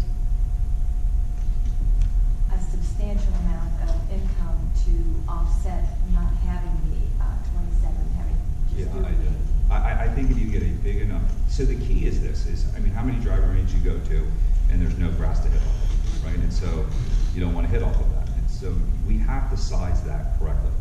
And so we have to say, okay, is there 60 or 70,000 rounds going to be played here, and then what is the correct size for that? And so, you know, having a double range tee so that you can move them back and forth, having enough recovery time. You know, once you do that, then you have a driving range that you really don't have comps for in this area, right? Because nobody has, you know, a decent size enough driving range to match what they have, right? PGA National, right? And those are very large ranges. And then a lot of the grasses that you use recover fast, like Pascal, and we did that on a couple of our courses. It generally grows 30% faster than the Bermuda grasses, and it's a little better, it's a cooler weather. So that's what you try and do. You still have, there's a recipe, see, where if you have X amount of golfers going through, you've got to have X amount of space on there. So that's stuff that we work on. And you know, with a private club, it's really easy to work at when you're dealing with, you know, 60,000 rounds or 70,000 rounds. You need a bigger area. And I think if you go to a club that has inferior driving range facilities, and you talk to whoever manages it, they will always tell you, we wish we had a better range. Because once you've built it, you know, particularly at this project, you can't go back and change it. So you would be stuck with that for the rest of time. Yeah, and our driving range, when you're standing on that tee, you're going to have, like, you know, simulated par threes to play. You're going to have fairways, and so you're going to be able to stand there and really, you know, work on your game and feel like you're playing, you know, only from the same spot, multiple options. So, you know, they're really fun and, you know, promotes learning. Okay, thank you very much, gentlemen.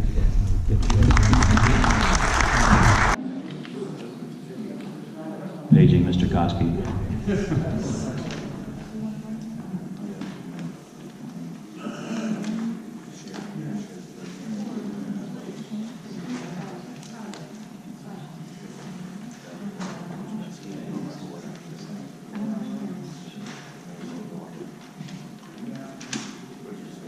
right.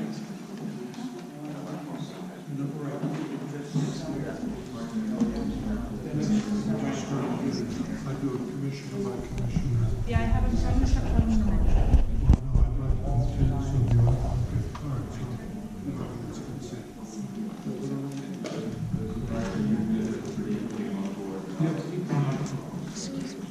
tell everybody what To those who are still here with us this evening, what we're going to do is now rank the golf course architects, and you see on the board a grid by commissioner, by architects that made their presentation this evening. And the architect with the lowest number of points would be the number one position, and so forth.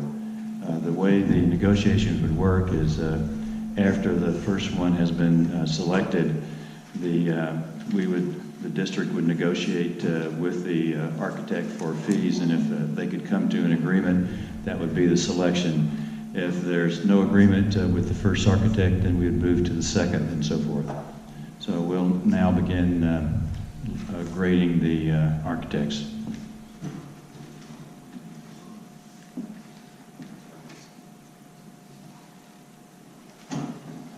Mr. Chairman, would you let the audience know that Brianne has been given written sheets from each of the commissioners?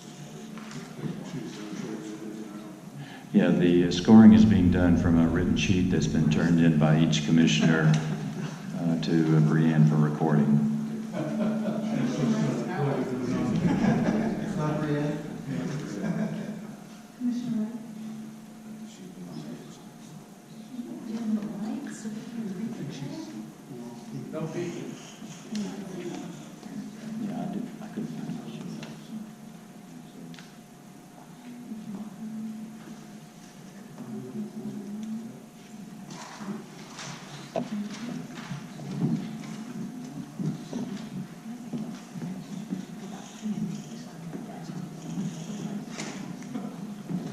Mr. Chairman, any of the commissioners wish to speak to the audience for the purpose of their selection, they may do so. And I would represent to you that each of the commissioners has been furnished the appropriate statutory factors to consider in the rankings that they now perform. And we must rank at least three, but it looks like we will be ranking all five. Okay, are all the rankings up there on the board?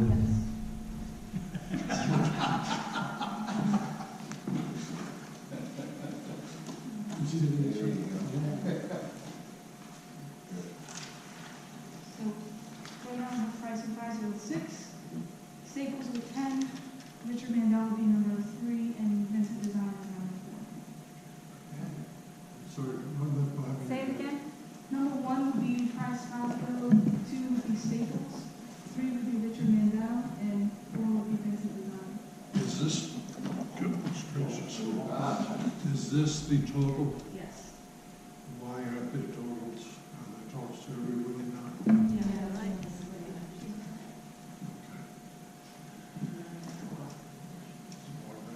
Four, and 6. Price Fazio, 10 is second, which is Staples. 3 is Mandel with 15, and 4 is Vincent with 19. And for the commissioners' identification, the next step is to begin negotiations with the number 1 ranked firm. And in the event that a satisfactory contract cannot be negotiated with the number 1 firm, the law provides that we then go to the number 2 firm, and so forth down through the end. But you have completed your task in the interview.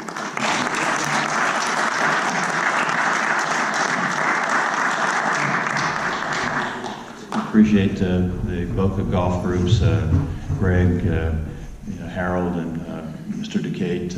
You guys have been awesome, and to the community that supported us through this process. And it wasn't an idea that we jumped on real quickly. Robert had to pound on us for about 6 months before we got the idea that this was what the district should be doing. So, Greg? Can we agree that golfers are better than tennis players? Are there any tennis players in the audience?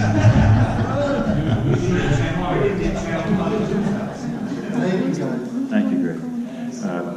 That concludes our meeting. I guess we need to. All those in favor say aye. Invoices? Wait. They did them earlier. Who was first and second? I'm sorry. First was Price and Fazio. No, I'm sorry for the motion. Oh, Susie and Steve.